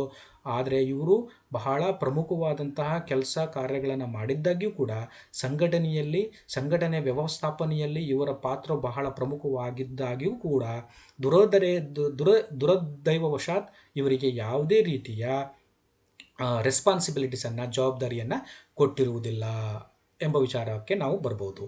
ಜೊತೆಗೆ ನಾವು ಹಾಗಾದರೆ ಈ 3 ಏಜೆನ್ಸೀಸ್ ಅಥವಾ ವರ್ಗಗಳು ಏನಿದಾವೋ, ಅಂದರೆ ಸಂಘಟನೆ ಘಟಕಗಳು ಏನು ಬರುತ್ತೋ ಅದರಲ್ಲಿ ಕಾರ್ಯನಿರ್ವಾಹಕ ವರ್ಗ, ಸಲಹಾ ವರ್ಗ ಮತ್ತು ಸಹಾಯಕ ವರ್ಗ ಅಂತ ಏನು 3 ಘಟಕಗಳನ್ನು ನಾವು ಅಧ್ಯಯನ ಮಾಡ್ತೀವಿ. ಅದರಲ್ಲಿ ಮೊದಲನೇದಾಗಿ ನಾವು ಒಂದು ಕಾರ್ಯನಿರ್ವಾಹಕ ವರ್ಗಗಳ ಬಗ್ಗೆ ನಾವು ಸ್ವಲ್ಪ ಸುದೀರ್ಘವಾದಂಥ ಒಂದು ಚರ್ಚೆಯನ್ನು ನಾವು ಇವಾಗ ಮಾಡೋಣ. ಮೊದಲನೇದಾಗಿ ಈ 3 ಘಟಕಗಳಲ್ಲಿ ಕಾರ್ಯನಿರ್ವಾಹಕ ಘಟಕಗಳನ್ನು ವರ್ಗವನ್ನು ನಾವು ತೆಗೆದುಕೊಳ್ಳೋಣ. ಹಾಗಾದರೆ ಈ ಲೈನ್ ಏಜೆನ್ಸಿ ಅಂದರೆ ಏನು ಎಂಬುದರ ಬಗ್ಗೆ ನಾವು ತಿಳ್ಕೊಳ್ಳೋದಾದರೆ, the principal agencies which are organised on the basis of major substantive purpose and are concerned with the provision of services for the people or regulating their conduct in particular fields are term line agencies. ನಾನು ಮೊದಲೇ ಹೇಳಿದಾಗೆ line agencies ಅಂತಂದರೆ ಕಾರ್ಯನಿರ್ವಾಹಕ ವರ್ಗ. ಇದು ಆಡಳಿತ ಸಂಘಟನೆಯಲ್ಲಿ ಅಥವಾ ಇಲಾಖೆಯಲ್ಲೇ ಬಹಳ ಪ್ರಮುಖವಾದಂತಹ ಮೇಲ್ವರ್ಗವಾಗಿದ್ದು, ಮೇಲಿನ ತುಟ್ಟ ತುದಿಯಲ್ಲಿ ಇರುವಂಥ ಒಂದು ವರ್ಗ ಇದು ಇಡೀ ಇಲಾಖೆಯ ಜವಾಬ್ದಾರಿಯನ್ನು ಇವರ ಹೆಸರಿನಲ್ಲೇ ನಡೆಸುವಂಥದ್ದು. ಆದ್ದರಿಂದ ಇದು ಬಹಳ ಲೈನ್ ಏಜೆನ್ಸಿ ಅನ್ನೋದು ಬಹಳ ಪ್ರಮುಖವಾದಂತಹ ಒಂದು ವರ್ಗ ಅಂತಲೇ ನಾವು ಹೇಳ್ಬೋದು. ಜೊತೆಗೆ they are concerned with the primary objects for which government exists from top to bottom. A single line of authority extend downwards from secretary through the deputy secretary, under secretaries, superintendents and clerks. ನೋಡಿ, ಇಲ್ಲಿ ಬಹಳ ಪ್ರಮುಖ ನಾನು ಹೇಳಿದಂಗೆ ಇಲ್ಲಿ ಕಾರ್ಯನಿರ್ವಾಹಕ ವರ್ಗ ಇಲಾಖೆಯ ಮುಖ್ಯಸ್ಥನಾಗಿ ಕೆಲಸ ನಿರ್ವಹಿಸುವಂಥದ್ದು ಬರುತ್ತೆ. ಜೊತೆಗೆ ಇವನು ಮೇಲಿನಿಂದ ಕೆಳಗಡೆ ತನ್ನ ಸಬಾರ್ಡಿನೇಟ್ ಆಫೀಸರ್ಸ್ಗಳಿಗೆ ಆಜ್ಞೆಗಳನ್ನು, ಸಲಹೆಗಳನ್ನು ಮತ್ತು ಮೇಲಿಂದ ಸೂಚನೆಗಳನ್ನು, ನಿರ್ದೇಶನವನ್ನು ನೀಡುವಂಥದ್ದು ಇಲ್ಲಿ ಕಂಡುಬರುತ್ತೆ. ಇನ್ನು ಉದಾಹರಣೆ ಹೇಳಬೇಕು ಅಂದರೆ, the primary activity of the secretary of home affairs department is to maintain peace and order in the country. ಒಂದು ರಾಷ್ಟ್ರದ ಒಂದು ಶಾಂತಿ ಸುವ್ಯವಸ್ಥೆನ ಕಾಪಾಡ್ಕೋಬೇಕು ಅಂತಂದರೆ ಏನು ಮಾಡ್ತಾರೆ ಅಂತಂದರೆ, ಒಬ್ಬರು ಈ ಸೆಕ್ರೆಟರಿ ಹೋಮ್ ಅಫೇರ್ಸ್ ಡಿಪಾರ್ಟ್ಮೆಂಟರ ಸೆಕ್ರೆಟರಿ ಏನು ಮಾಡ್ತಾರೆ, ತನ್ನ ಕೆಳಗಿನ ಅಧಿಕಾರಿಗಳಿಗೆ ಆಜ್ಞೆಗಳನ್ನು ಮಾಡುವಂಥದ್ದು ಕಂಡುಬರುತ್ತೆ ಅನ್ನೋದು. ಹಾಗಾದರೆ ನಾವು ಈ ಲೈನ್ ಏಜೆನ್ಸಿ ಅಥವಾ ಕಾರ್ಯನಿರ್ವಾಹಕ ವರ್ಗದ ಲಕ್ಷಣಗಳ ಬಗ್ಗೆ ನಾವು characteristic features of line agencies ಬಗ್ಗೆ ನಾವು ಇಲ್ಲಿ ತಿಳ್ಕೊಳ್ಳೋಣ. ಈಗ ಇದು ಏನು ಗುಣಲಕ್ಷಣಗಳನ್ನು ಹೊಂದಿದೆ ಅಂದರೆ, ಕಾರ್ಯನಿರ್ವಾಹಕ ವರ್ಗ ಯಾವ ರೀತಿಯ ಲಕ್ಷಣಗಳನ್ನು ಹೊಂದಿದೆ ಎಂಬುದನ್ನು ನೋಡೋದಾದರೆ, they directly carry out the function of accomplishing the substantive objectives of the organisation. ಈ ಒಂದು ವರ್ಗ, ಕಾರ್ಯನಿರ್ವಾಹಕ ವರ್ಗ ಏನು ಮಾಡುತ್ತೆ, ಆಡಳಿತದಲ್ಲಿ ನೇರವಾದ ಒಂದು ಕಾರ್ಯವನ್ನು ಮಾಡುತ್ತೆ. ಅಂದರೆ ಸಂಘಟನೆಯ ಗುರಿ ಉದ್ದೇಶಗಳು ಏನಿರುತ್ತೋ ಅದನ್ನು ನೇರವಾಗಿ ಅದನ್ನು ತೆಗೆದುಕೊಂಡು ಕಾರ್ಯರೂಪಕ್ಕೆ ತರುವಂಥ ಕೆಲಸವನ್ನು ಈ ಒಂದು ವರ್ಗ ಮಾಡುತ್ತೆ ಅನ್ನೋದು. ಜೊತೆಗೆ they are given authority to take decisions and issue orders and directives. ಮತ್ತು ಈ ಒಂದು ವರ್ಗದವರಿಗೆ ಒಂದು ಡಿಸಿಷನ್ ತಗೊಳ್ಳುವಂಥದ್ದು, ಆರ್ಡರ್ ಮಾಡುವಂಥದ್ದು ಅಥವಾ ನಿರ್ದೇಶನ ಕೊಡುವಂಥ ಒಂದು ಅಥಾರಿಟಿಯನ್ನು, ಅಧಿಕಾರವನ್ನು ಈ ಒಂದು ವರ್ಗಕ್ಕೆ ಕೊಟ್ಟಿರುವಂಥದ್ದು. ಜೊತೆಗೆ they directly come in contact with the people and provide dum various services, regulate conduct and collect taxes. ಅಂದರೆ ಇಲ್ಲಿ ಜನರಿಗೆ ನೇರವಾಗಿ ಭೇಟಿಯಾಗುವಂಥದ್ದು, ನೇರವಾಗಿ ಸಂಪರ್ಕಿಸುವಂಥದ್ದು, ಅವರ ಬೇರೆ ಬೇರೆ ಸೇವೆಗಳನ್ನು ಒದಗಿಸಿಕೊಡುವಂಥದ್ದು, ಇವೆಲ್ಲವೂ ಕೂಡ ಇವರ ಒಂದು ಅಂಡರ್ನಲ್ಲೇ ಬರುವಂಥದ್ದು ನಾವು ಇಲ್ಲಿ ಕಾಣ್ತೇವೆ. ಜೊತೆಗೆ ಈ ಕಾರ್ಯನಿರ್ವಾಹಕ ವರ್ಗದ ಗುಣಲಕ್ಷಣಗಳನ್ನು ನೋಡಿಕೊಂಡಾದಮೇಲೆ ನಂತರದಲ್ಲಿ ಈ ಕಾರ್ಯನಿರ್ವಾಹಕ ವರ್ಗದ ಕಾರ್ಯಗಳು ಏನು ಎಂಬುದರ ಬಗ್ಗೆ ನಾವು ತಿಳ್ಕೊಳ್ಳೋಣ. ಅದರಲ್ಲಿ ಎಲ್ ಡಿ ವೈಟ್ರವರು ಈ ಲೈನ್ ಏಜೆನ್ಸೀಸ್ ಅಥವಾ ಕಾರ್ಯನಿರ್ವಾಹಕ ವರ್ಗ ಏನಿದೆಯೋ ಇದರ ಕಾರ್ಯಗಳು ಏನು ಎಂಬುದರ ಬಗ್ಗೆ ಕೆಲವು ವಿಚಾರಗಳನ್ನು ಹೇಳಿದ್ದಾರೆ. ಅದನ್ನು ನಾವು ನೋಡೋದಾದರೆ, ಎಲ್ ಡಿ ವೈಟ್ ಪ್ರಕಾರವಾಗಿ ಫಂಕ್ಷನ್ಸ್ ಆಫ್ ಲೈನ್ ಏಜೆನ್ಸೀಸ್ ನೋಡೋದಾದರೆ, ಅದು ಈ ಒಂದು ವರ್ಗ ಏನು ಮಾಡುತ್ತೆ ಅಂದರೆ ಡಿಸಿಷನ್ ಮೇಕಿಂಗ್, ಅಂದರೆ ನಿರ್ಧಾರವನ್ನು ತೆಗೆದುಕೊಳ್ಳುವಂಥದ್ದು, ಅಂದರೆ ಬಹಳ ಪ್ರಮುಖವಾದ ನಿರ್ಧಾರಗಳನ್ನು ತೆಗೆದುಕೊಳ್ಳೋ ಅಧಿಕಾರ ಈ ಲೈನ್ ಏಜೆನ್ಸಿಗೆ ಇರುವಂಥದ್ದು. ಜೊತೆಗೆ ಟೇಕಿಂಗ್ ರೆಸ್ಪಾನ್ಸಿಬಿಲಿಟಿ, ಜವಾಬ್ದಾರಿಯನ್ನು ತೆಗೆದುಕೊಳ್ಳುವಂಥದ್ದು, ತನ್ನ ಹೆಗಲ ಮೇಲೆ ಹಾಕಿಕೊಳ್ಳುವಂಥದ್ದು, ಇಡೀ ಜವಾಬ್ದಾರಿನ ತನ್ನ ಮೇಲೇ ಹಾಕ್ಕೊಳ್ಳುವಂಥದ್ದು ಈ ಒಂದು ಕಾರ್ಯನಿರ್ವಾಹಕ ವರ್ಗದ್ದೇ ಆಗಿರುತ್ತೆ. ಜೊತೆಗೆ interpreting and defending policy and operations. ಜೊತೆಗೆ ಈ ನೀತಿ ನಿಯಮಾವಳಿಗಳನ್ನು ಏನು ಜಾರಿಗೆ ತರ್ತಾರೋ ಅದನ್ನು ಇಂಟರ್ಪ್ರೆಟ್ ಮಾಡೋದು, ಜೊತೆಗೆ ಅದನ್ನು ಡಿಫೆಂಡ್ ಮಾಡ್ಕೊಳ್ಳುವಂಥದ್ದು. ನಾನು ಪಾಲಿಸಿ ಮಾಡಿರೋದು, ನಾನು ಅದನ್ನು ಜಾರಿಗೆ ತರ್ತಾ ಇರೋದು ಸರಿ ಇದೆ ಅನ್ನೋದ್ರ ಬಗ್ಗೆ ಅವರು ಡಿಫೆಂಡ್ ಮಾಡ್ಕೊಳ್ಳುವಂಥದ್ದು ಕೂಡ ಅವ್ರಿಗೆ ಬರುತ್ತೆ. ಜೊತೆಗೆ maintaining production and seeking efficiency and economy. ಅಂದರೆ ಇವರು ಯಾವಾಗಲೂ ಕೂಡ ಆಡಳಿತದಲ್ಲಿ ದಕ್ಷತೆ ಮತ್ತು ಮಿತವ್ಯಯತೆಯನ್ನು ಕಾಯ್ದುಕೊಳ್ಳುವಂಥ ಒಂದು ಕಾರ್ಯವನ್ನು ಕೂಡ ಇವರು ಮಾಡ್ತಾರೆ ಅನ್ನೋದ್ರ ಬಗ್ಗೆ. ನಂತರದಲ್ಲಿ to fulfil the chief objectives of government. ಅಂದರೆ ಇಲ್ಲಿ ಸರ್ಕಾರದ ಗುರಿ ಉದ್ದೇಶಗಳು ಏನಿದೆಯೋ ಅದನ್ನು ಕಾರ್ಯಗತಗೊಳಿಸೋದು ಇವ್ರ ಕೆಲಸನೇ. ಜೊತೆಗೆ supplying goods and services to people. ಮತ್ತು ಇವರ ಕೆಲಸ ಏನಂತಂದರೆ ಜನರಿಗೆ ಸರಕು ಮತ್ತು ಸೇವೆಗಳನ್ನು ಒದಗಿಸಿಕೊಡುವಂಥದ್ದು. ಜೊತೆಗೆ implementing the programme sanction by legislature. ಈ ಶಾಸಕಾಂಗ ಏನಿದೆಯೋ ಅದನ್ನು ಜಾರಿ ಮಾಡಿದ್ದಂಥ ಒಂದು ಪ್ರೋಗ್ರಾಮ್ ಕಾರ್ಯಕ್ರಮಗಳನ್ನು ಇಂಪ್ಲಿಮೆಂಟ್ ಮಾಡುವಂಥ ಕೆಲಸಗಳು ಇವ್ರದ್ದೇ ಬರುತ್ತೆ. ಜೊತೆಗೆ ಕಲೆಕ್ಟಿಂಗ್ ದ ರೆವಿನ್ಯೂಸ್. ಆದಾಯವನ್ನು ಕಲೆಕ್ಟ್ ಮಾಡುವಂತಹ ಒಂದು ರೆವಿನ್ಯೂಸ್ ಕಲೆಕ್ಟ್ ಮಾಡುವಂಥ ಕಾರ್ಯವನ್ನು ಇವರೇ ಮಾಡ್ತಾರೆ. ಜೊತೆಗೆ they deal directly with the people. ಮತ್ತು ಇವರು ನೇರವಾಗಿ ಪ್ರಜೆಗಳೊಂದಿಗೆ ವ್ಯವಹರಿಸ್ತಾರೆ ಇವರು. ನಂತರದಲ್ಲಿ the line agencies are thus concerned with the fulfilment of the primary objects of the government. ಅಂದರೆ ಸರ್ಕಾರದ ಪ್ರಾಥಮಿಕ ಉದ್ದೇಶಗಳು, ಪ್ರಥಮ ಕಾರ್ಯ ಏನಿದೆಯೋ ಅದನ್ನು ಈಡೇರಿಸುವಂಥ ಕೆಲಸವನ್ನು ಅದೇ ಮಾಡುವಂಥದ್ದು.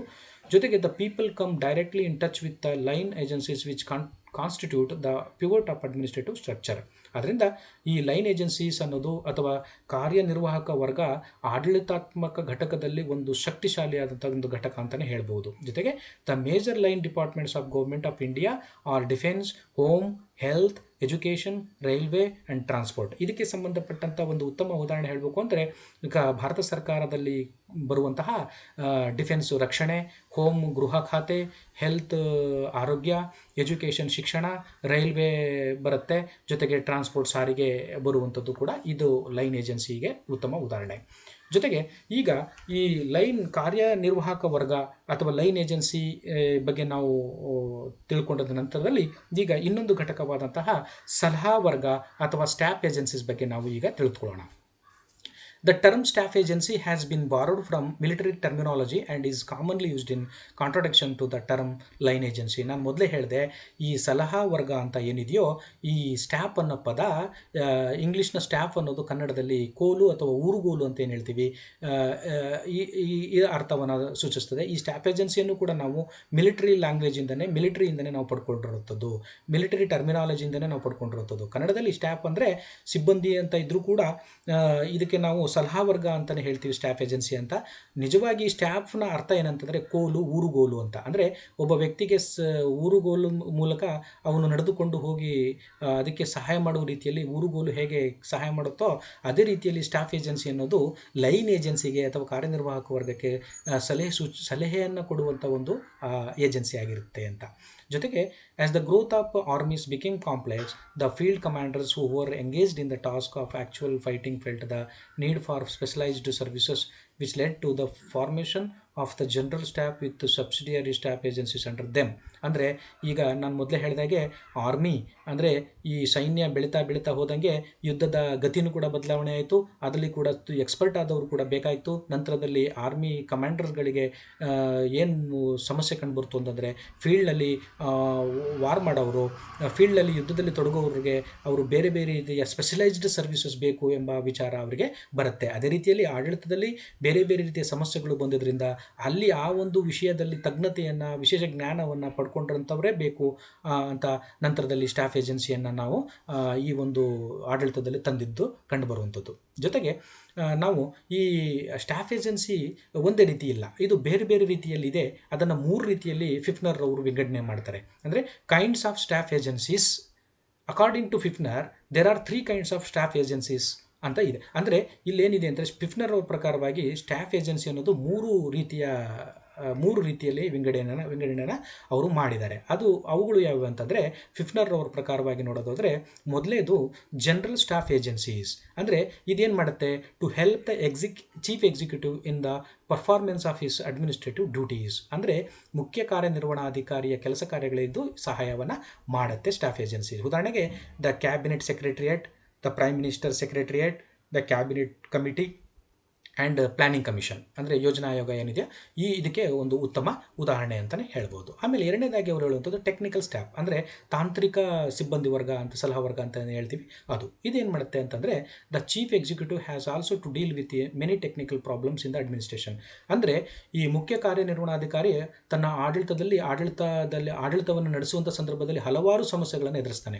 ಅಂದರೆ ಇಲ್ಲಿ ಬಹಳ ಈ ಸಮಸ್ಯೆಗಳು ಹೆಂಗಿರುತ್ತೆ, ತುಂಬ ಟೆಕ್ನಿಕಲ್ ಆಗಿರುತ್ತೆ, ಅಂದರೆ ತಾಂತ್ರಿಕ ಗುಣವನ್ನು ಹೊಂದಿರುವಂಥದ್ದು. ಆದ್ದರಿಂದ ಇವನಿಗೆ ಆ ಒಂದು ಸಮಸ್ಯೆಯನ್ನು ಬಗೆಹರಿಸೋದು ಆ ಒಂದು ವಿಷಯದಲ್ಲಿ ತಜ್ಞತೆಯನ್ನು ಹೊಂದಿಲ್ಲದೆ ಇರ್ಬೋದು ಅವನು. ಆದ್ದರಿಂದ ಒಂದು ಸಮಸ್ಯೆಯಲ್ಲಿ ತಜ್ಞತೆಯನ್ನು ವಿಷಯಜ್ಞಾನವನ್ನು ಪಡ್ಕೊಂಡಿರೋ ವ್ಯಕ್ತಿಗಳ ಸಲಹೆಯನ್ನು ಅವನು ಈ ಟೆಕ್ನಿಕಲ್ ಸ್ಟಾಫ್ನಿಂದ ಪಡ್ಕೊಳ್ತಾನೆ ಅಂತ. ಜೊತೆಗೆ the chief executive keeps certain technical staff officers like doctors, engineers, financial experts etc. ಅದರಿಂದ ಈ ಮುಖ್ಯ ಕಾರ್ಯನಿರ್ವಹಣಾಧಿಕಾರಿ ಏನು ಮಾಡ್ತಾನೆ ಅಂತಂದರೆ ಈ ತಾಂತ್ರಿಕ ಸಿಬ್ಬಂದಿ ವರ್ಗದವರು ಏನಿರ್ತಾರೋ, ಉದಾಹರಣೆಗೆ ಈ ಡಾಕ್ಟರ್ಸ್ಗಳು, ವೈದ್ಯರುಗಳು, ಎಂಜಿನಿಯರ್ಸು, ಹಣಕಾಸಿನ ಬಗ್ಗೆ ತುಂಬ ತಜ್ಞತೆಯನ್ನು ಹೊಂದಿರೋರು, ಆರ್ಥಿಕ ತಜ್ಞರುಗಳು, ಇವರ ಒಂದು ಸಲಹೆ ಸಹಕಾರವನ್ನು ಇವನು ಪಡ್ಕೋತಾನೆ ಅಂತ. ಮೂರನೇದಾಗಿ ಆಕ್ಸಿಲರಿ ಏಜೆನ್ಸಿ, ಸಹಾಯಕ ವರ್ಗ ಅಂತ ಏನು ಹೇಳ್ತೀವಿ. ಇನ್ನೊಂದು auxiliary agencies are those which do not serve the public but assist the line agency. ಅಂದರೆ ಆಕ್ಸಿಲರಿ ಏಜೆನ್ಸಿ ಅನ್ನೋದು ಏನಿದೆಯೋ ಅಥವಾ ಸಹಾಯಕ ವರ್ಗ ಏನಿದೆಯೋ ಅದು ನೇರವಾಗಿ ಕೆಲಸವನ್ನು ಮಾಡೋದಿಲ್ಲ. ಬಟ್ ಇದೇನು ಮಾಡುತ್ತೆ ಅಂತಂದರೆ ಲೈನ್ ಏಜೆನ್ಸಿ ಅಥವಾ ಕಾರ್ಯನಿರ್ವಾಹಕ ವರ್ಗಕ್ಕೆ ಇದು ಅಸಿಸ್ಟನ್ನು ಮಾಡುತ್ತೆ, ಸಹಾಯವನ್ನು ಮಾಡುತ್ತೆ. ಮತ್ತು they perform only house keeping or institutional functions. ಇದು ಕೇವಲ ಗೃಹಕೃತ್ಯದ ಕಾರ್ಯಗಳನ್ನು ಮಾತ್ರ ಮಾಡುತ್ತೆ, ಸಾಂಸ್ಥಿಕ ಕಾರ್ಯಗಳು ಅಥವಾ ಗೃಹಕೃತ್ಯದ ಕಾರ್ಯಗಳನ್ನು ಇದು ಮಾಡುವಂಥದ್ದು. ಜೊತೆಗೆ they are separate agencies created to accomplish the common activities of all government departments. ಮತ್ತು ಇವು ನೇರವಾಗಿ ಈ ಏಜೆನ್ಸಿ ಏನಿದೆಯೋ ನೇರವಾಗಿ ಕೆಲಸವನ್ನು ಮಾಡೋದಿಲ್ಲ, ಆದರೆ ಪರೋಕ್ಷವಾಗಿ ಸಹಾಯವನ್ನು ಮಾಡುವಂಥ ಕೆಲಸವನ್ನು ಇದು ಮಾಡುತ್ತೆ ಅಂತ. ನಂತರದಲ್ಲಿ ಈ ಸ್ಟಾಫ್ ಏಜೆನ್ಸಿಯ ಒಂದು ಗುಣಲಕ್ಷಣಗಳನ್ನು ನಾವು ತಿಳ್ಕೊಳ್ಳೋದಾದರೆ, characteristic features of staff agencies ಅನ್ನು ನೋಡೋದಾದರೆ, they perform secondary or supportive functions. ಈ ಒಂದು ಸಲಹಾ ವರ್ಗ ಈ ದ್ವಿತೀಯ ಅಥವಾ ಈ ಸಪೋರ್ಟಿವ್ ಫಂಕ್ಷನ್ಸನ್ನು, ಅಂದರೆ ಈ ಬೆಂಬಲಿಸುವಂಥ ಕಾರ್ಯಗಳನ್ನು, ಇನ್ನೊಬ್ಬರಿಗೆ ಸಹಾಯವನ್ನು ಮಾಡುವಂಥ ಕಾರ್ಯವನ್ನು ಮಾತ್ರ ಮಾಡುತ್ತೆ. ಇದು ಎರಡನೆಯ ಕಾರ್ಯವನ್ನು ನಿರ್ವಹಿಸುವಂಥದ್ದು, ಸೆಕೆಂಡರಿ ಫಂಕ್ಷನ್ಸ್ ಇದು. ಜೊತೆಗೆ they assist the line in the accomplishment of organisation purpose. ಅಂದರೆ ಈ ಸಂಘಟನೆಯ ಉದ್ದೇಶ ಮತ್ತು ಗುರಿಗಳನ್ನು ಸಾಧಿಸಬೇಕು ಅಂತಂದರೆ ಈ ಲೈನ್ ಏಜೆನ್ಸಿ ಏನಿದೆಯೋ ಅಥವಾ ಕಾರ್ಯನಿರ್ವಾಹಕ ವರ್ಗಕ್ಕೆ ಇದು ಸಹಾಯವನ್ನು ಮಾಡುವಂಥದ್ದು. ಮತ್ತು they do not have the authority to make decisions and issues order and directives. ಮತ್ತು ಈ ಒಂದು ಏಜೆನ್ಸಿಗೆ ನೇರವಾಗಿ ಆರ್ಡರನ್ನು ಇಶ್ಯೂ ಮಾಡುವಂಥದ್ದು ಅಥವಾ ಡಿಸಿಷನ್ ತಗೊಳ್ಳುವಂಥ ಅಧಿಕಾರ ಅಥವಾ ನಿರ್ದೇಶನ ಕೊಡುವಂಥ ಅಧಿಕಾರ ಈ ಸ್ಟಾಫ್ ಏಜೆನ್ಸಿಗೆ ಇರುವುದಿಲ್ಲ. ಮತ್ತು ದೆ ರೋಲ್ ಈಸ್ ಅಡ್ವೈಸರಿ ನೇಚರ್. ಅಂದರೆ ಇದರ ಒಂದು ಪಾತ್ರ ಏನಂದರೆ, ಸ್ಟಾಫ್ ಏಜೆನ್ಸಿಯ ಪಾತ್ರ ಏನಂದರೆ ಕೇವಲ ಸಲಹೆಯನ್ನು ಕೊಡುವಂಥ ಒಂದು ಸ್ವರೂಪವನ್ನು ಹೊಂದಿದೆ ಅಂತಲೇ ಹೇಳ್ಬೋದು. ಜೊತೆಗೆ they exercise some influence rather than authority. ಇವೇನು ಮಾಡ್ತವೆ ಅಂತಂದರೆ ನೇರವಾಗಿ ಅಧಿಕಾರವನ್ನು ಚಲಾವಣೆ ಮಾಡೋದಿಲ್ಲ, ಆದರೆ ಅಧಿಕಾರವನ್ನು ಚಲಾವಣೆ ಮಾಡುವಂಥ ಲೈನ್ ಏಜೆನ್ಸಿ ಅಥವಾ ಸಹಾಯಕ ಕಾರ್ಯನಿರ್ವಾಹಕ ವರ್ಗ ಏನಿದೆಯೋ ಅದರ ಮೇಲೆ ಇನ್ಫ್ಲೂಯೆನ್ಸ್ ಮಾಡುತ್ತೆ ಅಥವಾ ಪ್ರಭಾವವನ್ನು ಬೀರುವಂತಹ ಒಂದು ಶಕ್ತಿಯನ್ನು ಹೊಂದಿರುತ್ತೆ ಸ್ಟಾಫ್ ಏಜೆನ್ಸಿ. ಜೊತೆಗೆ they do not come in contact with people directly. ಮತ್ತು ಈ ಸ್ಟಾಫ್ ಏಜೆನ್ಸಿ ಅನ್ನೋದು ಜನರಿಗೆ ನೇರವಾಗಿ ಸಂಪರ್ಕದಲ್ಲಿ ಬರೋದಿಲ್ಲ. ನೇರವಾಗಿ ಸಂಪರ್ಕದಲ್ಲಿ ಬರುವಂಥದ್ದು ಲೈನ್ ಏಜೆನ್ಸಿ, ಆದರೆ ಇದು ನೇರವಾಗಿ ಸಂಪರ್ಕದಲ್ಲಿ ಬರೋದಿಲ್ಲ ಅಂತ. ಜೊತೆಗೆ ಈ ಸ್ಟಾಫ್ ಏಜೆನ್ಸೀಸ ಫಂಕ್ಷನ್ ಏನು, ಕ್ಯಾರೆಕ್ಟರಿಸ್ಟಿಕ್ಸನ್ನು ಮಾಡ್ಕೊಂಡ ನಂತರದಲ್ಲಿ ಈ ಸಲಹಾ ವರ್ಗದ ಕಾರ್ಯಗಳು ಏನು ಎಂಬುದರ ಬಗ್ಗೆ ನಾವು ನೋಡೋಣ. ಅದರಲ್ಲಿ ಬಹಳ ಪ್ರಮುಖವಾಗಿ ಮೂನಿ ಎಂಬ ಆಡಳಿತ ತಜ್ಞ ಏನು ಹೇಳ್ತಾನೆ ಅಂತಂದರೆ, according to Mooney there are 4 functions of staff agencies. ಅಂದರೆ ಮೂನಿಯವರ ಪ್ರಕಾರವಾಗಿ ಸ್ಟಾಫ್ ಏಜೆನ್ಸಿ ಮಾಡುವಂಥ 4 ಕಾರ್ಯಗಳ ಬಗ್ಗೆ ಅವರು ಗುರುತಿಸ್ತಾರೆ. ಅದರಲ್ಲಿ ಒಂದನೇದು ಇನ್ಫಾರ್ಮೇಟಿವ್ ಫಂಕ್ಷನ್, ಎರಡನೇದು ಅಡ್ವೈಸರಿ ಫಂಕ್ಷನ್, ಮೂರನೇದು ಸೂಪರ್ವೈಸರಿ ಫಂಕ್ಷನ್, ನಾಲ್ಕನೇದು ಪ್ಲ್ಯಾನಿಂಗ್. ಅಂದರೆ ಮೊದಲೇದು ಮಾಹಿತಿಯನ್ನು ಸಂಗ್ರಹಿಸುವಂಥ ಕಾರ್ಯ ಒಂದು, ಎರಡನೇದು ಸಲಹೆಯನ್ನು ಕೊಡುವಂಥ ಕಾರ್ಯ ಅಡ್ವೈಸರಿ ಫಂಕ್ಷನ್, ಮೂರನೇದು ಸೂಪರ್ವೈಸರಿ ಫಂಕ್ಷನ್ ಅಂದರೆ ಮೇಲ್ವಿಚಾರಣೆಯನ್ನು ಮಾಡುವಂಥ ಕಾರ್ಯ, ನಂತರದಲ್ಲಿ ಪ್ಲ್ಯಾನಿಂಗ್ ಅಂದರೆ ಯೋಜನೆಯನ್ನು ರೂಪಿಸುವಂಥ ಕಾರ್ಯವನ್ನು ಇದು ಮಾಡುತ್ತೆ ಅನ್ನೋದ್ರ ಬಗ್ಗೆ ಮೂನಿಯವರು ಹೇಳ್ತಾರೆ. ಜೊತೆಗೆ ಈ ಫಿಫ್ನರ್ ಅವ್ರ ಪ್ರಕಾರವಾಗಿ ನೋಡೋಕೆ ಹೋದರೆ, according to Pfiffner there are 6 functions of staff agencies. ಅಂದರೆ ಅವ್ರ ಪ್ರಕಾರವಾಗಿ 6 ಕಾರ್ಯಗಳನ್ನು ಗುರುತಿಸ್ತಾರೆ. ಒಂದು ಸ್ಟಾಫ್ ಏಜೆನ್ಸೀಸ್ ಸುಮಾರು 6 ಕಾರ್ಯಗಳನ್ನು ಮಾಡುತ್ತೆ ಅಂತ ಫಿಫ್ನರ್ ಅವರು ಹೇಳ್ತಾರೆ. ಅವುಗಳು ಯಾವುವು ಅಂತಂದರೆ, coordination not merely through plans but also through human contacts. ಅಂದರೆ ಕೋಆರ್ಡಿನೇಷನ್ ಮಾಡುವಂಥದ್ದು ಬರುತ್ತೆ ಇದರಲ್ಲಿ. ಮತ್ತು ಫ್ಯಾಕ್ಟ್ ಫೈಂಡಿಂಗ್ ಆ್ಯಂಡ್ ರಿಸರ್ಚ್ ಅಂದರೆ ತಪ್ಪು ಅಂದರೆ ಮಾಹಿತಿ ಸರಿಯಾದ ಮಾಹಿತಿಯನ್ನು ಹುಡುಕೋದು ಮತ್ತು ಸಂಶೋಧನೆಯಲ್ಲಿ ತೊಡಗುವಂಥದ್ದು, ಮತ್ತು ಪ್ಲ್ಯಾನಿಂಗ್ ಯೋಜನೆಯನ್ನು ಹಾಕುವಂಥದ್ದು, ಮತ್ತು ಕಾಂಟ್ಯಾಕ್ಟ್ ಆ್ಯಂಡ್ ಲಯಸನ್ ಸಂಪರ್ಕವನ್ನು ಬೆಳೆಸುವಂಥ ಕಾರ್ಯ, ಅಸಿಸ್ಟಿಂಗ್ ದ ಲೈನ್ ಕಾರ್ಯನಿರ್ವಾಹಕ ವರ್ಗಕ್ಕೆ ಸಹಾಯವನ್ನು ಮಾಡುವಂಥದ್ದು, ಮತ್ತು sometimes exercising delegated authority from the line commander ಅಂದರೆ ಇಲ್ಲಿ ಕಾರ್ಯನಿರ್ವಾಹಕ ವರ್ಗದವರಿಗೆ ಹೆಚ್ಚು ಕೆಲಸ ಇದ್ದಾಗ ಕೆಲವು ಕೆಲಸ ಜವಾಬ್ದಾರಿಯನ್ನು ಇವರಿಗೆ ವಹಿಸುವಂಥದ್ದು ಕೂಡ ಇಲ್ಲಿ ಬರುತ್ತೆ ಅಂತ ಫಿಫ್ನರ್ ಅವರು ಹೇಳ್ತಾರೆ. ಮತ್ತು ಎಲ್ ಡಿ ವೈಟ್ರವರ ಪ್ರಕಾರವಾಗಿ ನೋಡೋಕೆ ಹೋದಾಗ according to the L D White to ensure that the chief executive is adequately and currently informed. ಅವ್ರ ಪ್ರಕಾರವಾಗಿ ನೋಡೋಕೆ ಹೋದರೆ ಈ ಚೀಫ್ ಎಕ್ಸಿಕ್ಯೂಟಿವ್ ಅಥವಾ ಕಾರ್ಯನಿರ್ವಾಹಕ ಅಧಿಕಾರಿ ಅವರಿಗೆ ಸರಿಯಾದ ಮಾಹಿತಿಯನ್ನು ಒದಗಿಸುವಂಥ ಕಾರ್ಯವನ್ನು ಇದು ಮಾಡುತ್ತೆ. ಜೊತೆಗೆ to assist him in foreseeing problems and planning future programmes ಅಂದರೆ ಮುಂದೆ ಬರುವಂಥ ಸಮಸ್ಯೆಗಳ ಬಗ್ಗೆ ಮತ್ತು ಭವಿಷ್ಯತ್ತಿನ ಒಂದು ಕಾರ್ಯಕ್ರಮಗಳನ್ನು ತರಬೇಕು ಅಂದರೆ ಪ್ರೋಗ್ರಾಮನ್ನು ಜಾರಿ ಮಾಡಬೇಕು ಎಂಬುದರ ಬಗ್ಗೆ ಒಂದು ಯೋಜನೆಯನ್ನು ಹಾಕುವಂಥದ್ದು ಇದು ಮಾಡುತ್ತೆ. ಜೊತೆಗೆ to exclude every matter that can be settled elsewhere in the system ಅಂದರೆ ಯಾವುದೇ ಈ ವ್ಯವಸ್ಥೆ ಒಳಗಡೆ ಬರುವಂಥ ಯಾವುದೇ ಒಂದು ಸಮಸ್ಯೆಗಳ ಬಗೆಹರಿಸುವಂಥ ಕಾರ್ಯವನ್ನು ಇದು ಮಾಡುವಂಥ ಕಾರ್ಯವನ್ನು ಮಾಡುತ್ತೆ. ಜೊತೆಗೆ to secure means of ensuring compliance by subordinates with established policy and executive direction ಅಂದರೆ ಇದೇನು ಮಾಡುತ್ತೆ ಅಂತಂದರೆ ಈ ಸಬಾರ್ಡಿನೇಟ್ಸ್ ಅಂತ ಕೆಳಗಿನ ಅಧಿಕಾರಿಗಳು ಇರ್ತಾರೋ ಅವರ ಪಾಲಿಸಿ ಮತ್ತು ಎಕ್ಸಿಕ್ಯೂಟಿವ್ ಡೈರೆಕ್ಷನ್ ಏನಿದೆಯೋ ಇದನ್ನು ಮಾಡುವುದಕ್ಕೋಸ್ಕರ ಇವರು ಸಲಹೆಗಳನ್ನು ಕೊಡುವಂಥದ್ದು ಇವರಲ್ಲಿ ಬರುತ್ತೆ ಅಂತ ಎಲ್ ಡಿ ವೈಟ್ರವರು ಹೇಳ್ತಾರೆ. ಹಾಗಾದರೆ ನಾವು ಲೈನ್ ಏಜೆನ್ಸಿ ಮತ್ತು ಸ್ಟಾಫ್ ಏಜೆನ್ಸಿಗೆ ಉದಾಹರಣೆಯನ್ನು ತೆಗೆದುಕೊಂಡ್ರೆ examples of line and staff agency ತೊಗೊಂಡ್ರೆ ಅದರಲ್ಲಿ ಉದಾಹರಣೆಗೆ ಸ್ಟಾಫ್ ಏಜೆನ್ಸಿಗೆ health, defence, education, community development, commerce and industry, railways and transport ಅಂತ ಹೇಳ್ಬೋದು. ಇದು ಕಾರ್ಯನಿರ್ವಾಹಕ ವರ್ಗಕ್ಕೆ ಉದಾಹರಣೆ. ಮತ್ತು ಸ್ಟಾಫ್ ಏಜೆನ್ಸಿಗೆ ನಾವು ಉದಾಹರಣೆಯನ್ನು ತಗೋಬೇಕು ಅಂದರೆ cabinet secretariat, cabinet committees, planning commission, ಯೋಜನಾ ಆಯೋಗ ಏನಿದೆಯೋ ಇದನ್ನು ನಾವು ತೆಗೆದುಕೊಳ್ಬೋದು ಸಲಹಾ ವರ್ಗಕ್ಕೆ. ನಂತರದಲ್ಲಿ ಈಗ ಕಾರ್ಯನಿರ್ವಾಹಕ ವರ್ಗ ಆಯಿತು, ಸಲಹಾ ವರ್ಗ ಆಯಿತು, ಮತ್ತು ಈಗ ಕೊನೆಗೆ ಉಳ್ಕೊಳ್ಳುವಂಥದ್ದು ಸಹಾಯಕ ವರ್ಗ, ಆಕ್ಸಿಲರಿ ಏಜೆನ್ಸೀಸ್ ಅಂತ. ಈ ಒಂದು ಏಜೆನ್ಸಿ ಬಗ್ಗೆ ನಾವು ತಿಳ್ಕೊಳ್ಳೋದಾದರೆ auxiliary agencies are the agencies which serve the line agencies rather than the public. They perform functions common to all the departments. ಈ ಆಕ್ಸಿಲರಿ ಏಜೆನ್ಸಿ ಅಥವಾ ಸಹಾಯಕ ವರ್ಗ ಏನಿದೆಯೋ ಇದು ಲೈನ್ ಏಜೆನ್ಸಿ ಏನು ಬರುತ್ತೋ ಕಾರ್ಯನಿರ್ವಾಹಕ ವರ್ಗಕ್ಕೆ ಇದು ಸಹಾಯವನ್ನು ಮಾಡುವಂಥ ಒಂದು ವರ್ಗ. ಅದಕ್ಕಾಗಿಯೇ ವಿಲ್ಲೋಬಿ ಅವರು ಏನು ಹೇಳ್ತಾರೆ ಅಂದರೆ Willoughby calls them institutional or house keeping activities ಅಂದರೆ ಇದು ಸಾಂಸ್ಥಿಕ ಅಥವಾ ಗೃಹ ಕೃತ್ಯವನ್ನು ಮಾಡುವಂಥ ಒಂದು ಏಜೆನ್ಸಿ ಆಗಿದೆ ಅಂತ ಅವ್ರು ಹೇಳ್ತಾರೆ. ಗೌಸ್ ಹೇಳೋ ಪ್ರಕಾರ Gaus names them auxiliary technical staff services. ಅವರು ಹೇಳೋದು ಹೇಳತ್ತಂದರೆ ಇದು ಒಂದು ರೀತಿಯಲ್ಲಿ ತಾಂತ್ರಿಕ ಸೇವೆಯನ್ನು ಒದಗಿಸುವಂಥ ಒಂದು ಏಜೆನ್ಸಿ ಇದು ಅಂತ ಗೌಸ್ ಹೇಳ್ತಾರೆ. ಜೊತೆಗೆ ಎಲ್ ಡಿ ವೈಟ್ರವರು ಹೇಳೋ ಪ್ರಕಾರ L D White prefers to use the term auxiliary service, ಸಹಾಯಕ ಸೇವಾ ವರ್ಗ ಅಂತ ಎಲ್ ಡಿ ವೈಟ್ ಹೇಳ್ತಾರೆ. ಮತ್ತು according to Willoughby and White these services may not be called staff because they do not render any advice or assist in the sense in which staff units do. They render certain services of house keeping nature to the departments. ಅಂದರೆ Willoughby ಮತ್ತು white ಅವರು ಏನು ಹೇಳ್ತಾರೆ ಅಂತಾರೆ ಇದನ್ನು line ಏಜೆನ್ಸಿಗೆ staff ಅಂತ ಕರೆಯೋದಿಲ್ಲ. ಯಾಕಂದರೆ ಈ ಆಕ್ಸಿಲರಿ ಏಜೆನ್ಸಿಗೆ ಸ್ಟಾಫ್ ಅಂತ ಕರೆಯೋದಿಲ್ಲ. ಸ್ಟಾಫ್ ಅಂತ ಅನ್ಕೋಬೇಕಾದ್ರೆ ಸಲಹೆಯನ್ನು ಕೊಡುವಂಥ ಕೆಲಸವನ್ನು ಮಾಡಬೇಕಾಗುತ್ತೆ. ಬಟ್ ಆಕ್ಸಿಲರಿ ಏಜೆನ್ಸಿ ಅಂದರೆ ಸಲಹೆ ಸೂಚನೆಗಳನ್ನು ಸಲಹೆಯನ್ನು ಕೊಡುವಂಥ ಒಂದು ಕೆಲಸವನ್ನು ಮಾಡೋದಿಲ್ಲ. ಆದರೆ ಅದು ಇಲಾಖೆ ಗೃಹ ಕೃತ್ಯಗಳನ್ನು ಮಾಡುವಂತಹ ಅದರಲ್ಲಿ ಸಹಾಯವನ್ನು ಮಾಡುವಂಥ ಕೆಲಸವನ್ನು ಅದು ಮಾಡುತ್ತೆ ಎಂಬ ವಿಚಾರವನ್ನು ವಿಲ್ಲೋಬಿ ಮತ್ತು ವೈಟ್ರವರು ಹೇಳ್ತಾರೆ. ಜೊತೆಗೆ ಈ ಆಕ್ಸಿಲರಿ ಏಜೆನ್ಸೀಸ್ ಅಥವಾ ಸಹಾಯಕ ವರ್ಗದ ಕಾರ್ಯಗಳನ್ನು ನಾವು ನೋಡೋದಾದರೆ functions of auxiliary agencies are provide common house keeping services to the line agencies. ಅಂದರೆ ಕಾರ್ಯನಿರ್ವಾಹಕ ವರ್ಗದವರಿಗೆ ಸಂಬಂಧಪಟ್ಟಂಥ ಗೃಹ ಕೃತ್ಯದ ಕಾರ್ಯಗಳನ್ನು ಮಾಡುವಂಥದ್ದು. ಜೊತೆಗೆ ಎರಡನೇದಾಗಿ second one is performing operating responsibilities, ಜವಾಬ್ದಾರಿಯನ್ನು ಪರ್ಫಾರ್ಮ್ ಮಾಡುವಂಥದ್ದು ಇದರದ್ದು ಬರುತ್ತೆ. ತನಗೆ ಏನು ಜವಾಬ್ದಾರಿಯನ್ನು ಕೊಟ್ಟಿರುತ್ತೋ ಅದನ್ನು ಮಾಡುವಂಥದ್ದು ಇವ್ರದ್ದೇ ಬರುತ್ತೆ. ಜೊತೆಗೆ third one is exercising limiting authority, ಅಂದರೆ ಎಕ್ಸೈಸಿಂಗ್ ಲಿಮಿಟೆಡ್ ಅಥಾರಿಟಿ. ಇವರು ಒಂದು ನಿರ್ದಿಷ್ಟವಾದಂಥ ಒಂದು ಸೀಮಿತವಾದಂಥ ಒಂದು ಅಧಿಕಾರವನ್ನು ಚಲಾಯಿಸಬೇಕಾಗತ್ತೆ ಅಷ್ಟೇ. ಇವರು ಜಾಸ್ತಿ ಚಲಾವಣೆ ಮಾಡೋಕ್ಕೆ ಬರೋದಿಲ್ಲ. ಜೊತೆಗೆ fourth one is make decisions in their own sphere. ಅಂದರೆ ತಮ್ಮ ಒಂದು ಕಾರ್ಯವ್ಯಾಪ್ತಿಯಲ್ಲೇ ತಮ್ಮ ಹಂತದಲ್ಲೇ ಒಂದು ಡಿಸಿಷನ್ ತಗೊಳ್ಳುವಂಥದ್ದು ಕಾರ್ಯವನ್ನು ಇವು ಮಾಡುತ್ತೆ ಅಂತ ವಿಚಾರವನ್ನು ಹೇಳ್ತಾರೆ. ಜೊತೆಗೆ ಈ ಆಕ್ಸಿಲರಿ ಏಜೆನ್ಸಿಗೆ ಉದಾಹರಣೆಯನ್ನು ತೆಗೆದುಕೊಳ್ಬೇಕು ಅಂತಂದರೆ examples of auxiliary agencies are central public work department, law ministry, finance ministry, information and broadcasting ministry, union public service commission ಅಂದರೆ UPSC, ಪಾರ್ಲಿಮೆಂಟರಿ ಅಫೇರ್ಸ್ ಡಿಪಾರ್ಟ್ಮೆಂಟ್ ಅಂದರೆ ಸಂಸದೀಯ ವ್ಯವಹಾರಗಳ ಇಲಾಖೆ, director general of supply and disposal.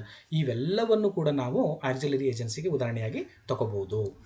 ನಂತರದಲ್ಲಿ differences ಬಗ್ಗೆ ನಾವು ಮಾತಾಡುವಾಗ, ಹಾಗಾದರೆ ನಾವು ಈ staff agency, line agency, staff agency, auxiliary agencies ನಡುವಿನ ಒಂದು ವ್ಯತ್ಯಾಸವನ್ನು ನಾವು ನೋಡೋದಾದರೆ, ನಾವು ಸ್ಟಾಫ್ ಏಜೆನ್ಸಿ ಮತ್ತು ಲೈನ್ ಏಜೆನ್ಸಿಯನ್ನು ಇಲ್ಲಿ ತಗೊಳ್ಕೊಳ್ಳೋಣ.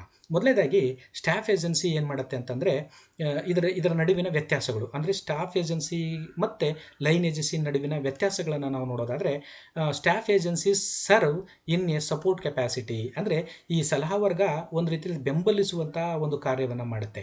But line agencies perform task for which the organisation exists. ಅಂದರೆ ತನಗೆ ಕೊಟ್ಟಿರುವಂಥ ಕೆಲಸವನ್ನು ನೇರವಾಗಿ ಮಾಡುವಂಥದ್ದು ಇದು ಲೈನ್ ಏಜೆನ್ಸಿ. ಸ್ಟಾಫ್ ಏಜೆನ್ಸಿ ಕೇವಲ ಸಪೋರ್ಟಿವ್ ಆಗಿ ಇರುವಂಥದ್ದು, ಸಲಹೆಯನ್ನು ಕೊಡುವಂಥ ಕೆಲಸವನ್ನು ಮಾಡುತ್ತೆ. ಜೊತೆಗೆ ಎರಡನೇದಾಗಿ they aid the chief executive and other administrators by offering the advices and other assistance in the management of the organization. ಅಂದರೆ ಈ ಸಲಹಾ ವರ್ಗ ಏನು ಮಾಡುತ್ತೆ, ಮುಖ್ಯ ಕಾರ್ಯನಿರ್ವಹಣಾಧಿಕಾರಿಗೆ ಆಡಳಿತದಲ್ಲಿ ಸಲಹೆ ಸಹಕಾರವನ್ನು ನೀಡುವಂಥ ಕೆಲಸವನ್ನು ಮಾಡುತ್ತೆ ಅಷ್ಟೇ.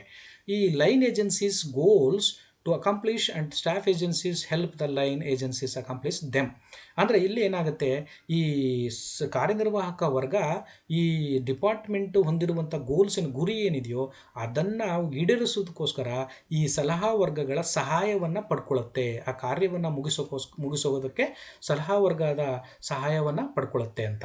ನಂತರದಲ್ಲಿ ಈ ಲೈನ್ ಏಜೆನ್ಸಿ ಯಾವ ರೀತಿ ಸ್ಟಾಫ್ ಏಜೆನ್ಸಿಗೆ ನಾವು ವ್ಯತ್ಯಾಸವನ್ನು ಗುರುತಿಸ್ತೀವಿ ಅಂತಂತಂದರೆ, ಇಲ್ಲಿ whereas the line agencies are mean to accomplish the purpose for which they exist and as such are on an end in themselves. ಅಂದರೆ ತನಗೆ ಕೊಟ್ಟಿರುವಂಥ ಕೆಲಸ ಕಾರ್ಯಗಳನ್ನು ಅದು ನೇರವಾಗಿಯೇ ಮಾಡುತ್ತೆ.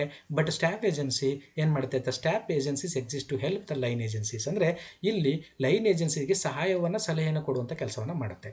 Line agencies come in direct contact with the people. ಅಂದರೆ ಈ ಕಾರ್ಯನಿರ್ವಾಹಕ ವರ್ಗ ಜನರಿಗೆ ನೇರವಾಗಿ ಸಂಪರ್ಕಕ್ಕೆ ಬರುತ್ತೆ, ಆದರೆ ಇದು ಸಂಪರ್ಕಕ್ಕೆ ಬರೋದಿಲ್ಲ, ಹಿನ್ನೆಲೆಯಲ್ಲಿ ಹಿಂದೆ ನಿಂತು ಕೆಲಸವನ್ನು ಮಾಡುವಂಥದ್ದು ಬರುತ್ತೆ ಇದು. ಮತ್ತು line agencies are executing agencies. ಈ ಕಾರ್ಯನಿರ್ವಾಹಕ ವರ್ಗ ಅಂತಂದರೆ ನೇರವಾಗಿ ಜಾರಿಗೆ ತರುವಂಥ ವರ್ಗ. ಆದರೆ staff agencies are advisory and consultative agencies. ಈ ಸಲಹಾ ವರ್ಗ ಏನಂತಂದರೆ ಇದು ಸಲಹೆಯನ್ನು ಕೊಡುವಂಥದ್ದು ಮತ್ತು ಸಮಾಲೋಚನೆಯನ್ನು ನೀಡುವಂಥ ಒಂದು ವರ್ಗ. ಲೈನ್ ಏಜೆನ್ಸೀಸ್ ಆರನೇದು, line agencies issue orders within the line. ಅಂದರೆ ತನ್ನ ಡಿಪಾರ್ಟ್ಮೆಂಟ್ ಒಳಗಡೆ ಏನು ಆದೇಶವನ್ನು ಕೊಡಬೇಕು ಅದನ್ನು ನೇರವಾಗಿ ಆರ್ಡರ್ನ ಮಾಡುತ್ತೆ. ಬಟ್ ಇಲ್ಲಿ whereas staff agencies have no powers to send such orders. But ಇಲ್ಲಿ ಸಲಹಾ ವರ್ಗಕ್ಕೆ ಏನಿದೆ ಅಂದರೆ ನೇರವಾಗಿ ಆದೇಶವನ್ನು ಮಾಡುವಂಥ ಅಧಿಕಾರ ಇವರಿಗೆ ಇರುವುದಿಲ್ಲ ಅಂತ. ಮತ್ತು ಈ ಲೈನ್ ಏಜೆನ್ಸೀಸ್ ಮತ್ತು ಆಕ್ಸಿಲರಿ ಏಜೆನ್ಸಿ ನಡುವಿನ ವ್ಯತ್ಯಾಸ ಏನು ಅಂತ ನೋಡೋಣ. Line activities are an end in themselves. ಅಂದರೆ ಈ ಲೈನ್ ಏಜೆನ್ಸಿ ನೇರವಾಗಿ ತಾವೇ ಕೆಲಸವನ್ನು ಮಾಡುವಂಥದ್ದು. But auxiliary activities are only means to that end. ಅಂದರೆ ಇದು ಕೊನೆಗೆ ಏನು ತಲುಪಬೇಕು ಅನ್ನೋದನ್ನು ಏನು ಹೇಳುತ್ತೋ ಇದನ್ನು ಈಗ ಆ ಕೆಲಸವನ್ನು ಇದು ಮಾಡುವಂಥದ್ದು. ಜೊತೆಗೆ represented by a product in the form of work performed. ಅಂದರೆ ಈ ಕೆಲಸವನ್ನು ಏನು ಮಾಡಿರುತ್ತೋ ಆ ಇಡೀ ಇಲಾಖೆಗೆ ಏನು ಕೆಲಸ ವಹಿಸಿರುತ್ತೋ ಕೆಲಸವನ್ನು ಮಾಡುವುದಕ್ಕೆ ಆ ಎಲ್ಲ ಜವಾಬ್ದಾರಿ ಕೂಡ ಮತ್ತು ಆ ಎಲ್ಲ ಕೆಲಸವು ಕೂಡ ಅದರ ಉತ್ಪನ್ನ ಮತ್ತು ಅದರ ಒಂದು ಫಲಿತಾಂಶವು ಕೂಡ ಇವ್ರ ಮೇಲೇ ಬರುವಂಥದ್ದು. ಅದನ್ನು ರೆಪ್ರೆಸೆಂಟ್ ಮಾಡುವಂಥದ್ದು ಲೈನ್ ಏಜೆನ್ಸಿ. ಆದರೆ auxiliary agencies under no circumstances perform services for or enforce regulation upon the public. ಅದರಿಂದ ಇವರು ಏನು ಮಾಡ್ತಾರೆ, ಇವರು ನೇರವಾಗಿ ಜನರ ಮೇಲೆ ಯಾವುದೇ ರೀತಿ ರೆಗ್ಯುಲೇಷನ್ಸ್ ಆಗಲಿ ಕಾನೂನು ನಿಯಮಗಳನ್ನು ಎನ್ಫೋರ್ಸ್ಮೆಂಟ್ ಮಾಡೋದಿಲ್ಲ. ಮತ್ತು ಇಲ್ಲಿ they are necessary to fulfil the needs of the departments and maintain them. ಈ ಒಂದು ಲೈನ್ ಏಜೆನ್ಸಿ ಏನಿದೆ ಅಂದರೆ ಕೆಲವು ಈ ಡಿಪಾರ್ಟ್ಮೆಂಟ್ಗೆ ಸಂಬಂಧಪಟ್ಟಂತಹ ಅವಶ್ಯಕತೆಗಳನ್ನು ಪೂರೈಸುವಂಥದ್ದು ಅವಶ್ಯಕತೆ ಇದೆ. But they are subsidiary. But ಇವರು ಈ ಆಕ್ಸಿಲರಿ ಏಜೆನ್ಸಿ ಅಂದರೆ ಇವರು ಕೇವಲ ಸಬ್ಸಿಡಿಯರಿಯಾಗಿ ಕೆಲಸ ಮಾಡುವಂಥದ್ದು ಬರುತ್ತೆ ಅಂತ. ಆಮೇಲೆ the efficiency and success of line agency depend upon the proper performance of activities of auxiliary agencies. ಅಂದರೆ ಈ ಲೈನ್ ಏಜೆನ್ಸಿಯ ಸಂಪೂರ್ಣ ಯಶಸ್ಸು ಈ ಆಕ್ಸಿಲರಿ ಏಜೆನ್ಸೀಸ್ ಅಥವಾ ಸಹಾಯಕ ವರ್ಗದ ಸಹಕಾರ ಮತ್ತು ಸಹಾಯ ಮತ್ತು ಅವರ ಪ್ರಾಪರ್ ಪರ್ಫಾರ್ಮೆನ್ಸಿಂದ ಇದು ಸಾಧ್ಯ ಆಗುತ್ತೆ ಅಂತ. The problems of organisation and procedure differ in each case. ಅಂದರೆ ಇಲ್ಲಿ ಈ ಸಂಘಟನೆಯ ಒಂದು ಸಮಸ್ಯೆಗಳು ಮತ್ತು ಅದಕ್ಕೆ ಸಂಬಂಧಪಟ್ಟಂಥ ಪ್ರೊಸೀಜರ್ಸು ಈ ಇಲಾಖೆಯಿಂದ ಇಲಾಖೆಗೆ ಬೇರೆ ಬೇರೆ ಸಂದರ್ಭದಲ್ಲಿ ಅದು ಚೇಂಜ್ ಆಗ್ತಾ ಹೋಗ್ತದೆ. But the organisation procedure in the foreign affairs department of a country have to be of a different type from those of the education department. ಇಲ್ಲಿ ಆಕ್ಸಿಲರಿ ಏಜೆನ್ಸೀಸ್ ನೋಡಿದಾಗ ಇವೆಲ್ಲವೂ ಕೂಡ ಒಂದೇ ರೀತಿ ಸಹಾಯವನ್ನು ಕೆಲಸವನ್ನು ಮಾಡೋದಾಗಿರ್ತದೆ. ಆದರೂ ಈಗ ಫಾರಿನ್ ಅಫೇರ್ಸ್ ಡಿಪಾರ್ಟ್ಮೆಂಟಲ್ಲಿ ಬೇರೆ ವರ್ಕ್ ಇರುತ್ತೆ, ಮತ್ತು ಎಜುಕೇಷನ್ ಡಿಪಾರ್ಟ್ಮೆಂಟ್ ತಗೊಂಡಾಗ ಎರಡೂ ಕೂಡ ಬೇರೆ ವರ್ಕನ್ನು ಮಾಡಿದ್ದಾಗಿ ಕೂಡ ಇವರು ಸಹಾಯವನ್ನು ಮಾಡೋ ಕೆಲಸವನ್ನು ಇವರು ಮಾತ್ರ ಮಾಡ್ತಾರೆ ಅಂತ. ಆಮೇಲೆ ಸ್ಟಾಫ್ ಏಜೆನ್ಸಿಗೂ ಆಕ್ಸಿಲರಿ ಏಜೆನ್ಸಿಗೂ ಏನು ವ್ಯತ್ಯಾಸ ಇದೆ ನೋಡೋದಾದರೆ, staff agencies will aid assist and advise the line agencies. ಅಂದರೆ ಈ ಸಲಹಾ ವರ್ಗ ಲೈನ್ ಏಜೆನ್ಸಿಗೆ ಸಹಕಾರವನ್ನು ನೀಡುವಂಥ ಮಾತ್ರ ಕೆಲಸ ಮಾಡುತ್ತೆ. But auxiliary agencies provide common house keeping service to the line agencies. ಅಂದರೆ ಇವ್ರು ಏನು ಮಾಡ್ತಾರೆ ಅಂತಂದರೆ, ಈ ಲೈನ್ ಏಜೆನ್ಸಿಗೆ ಇದು ಗೃಹ ಕೃತ್ಯದ ಕಾರ್ಯಗಳನ್ನು ಮಾತ್ರ ಇದು ಮಾಡುವಂಥದ್ದು ಬರುತ್ತೆ.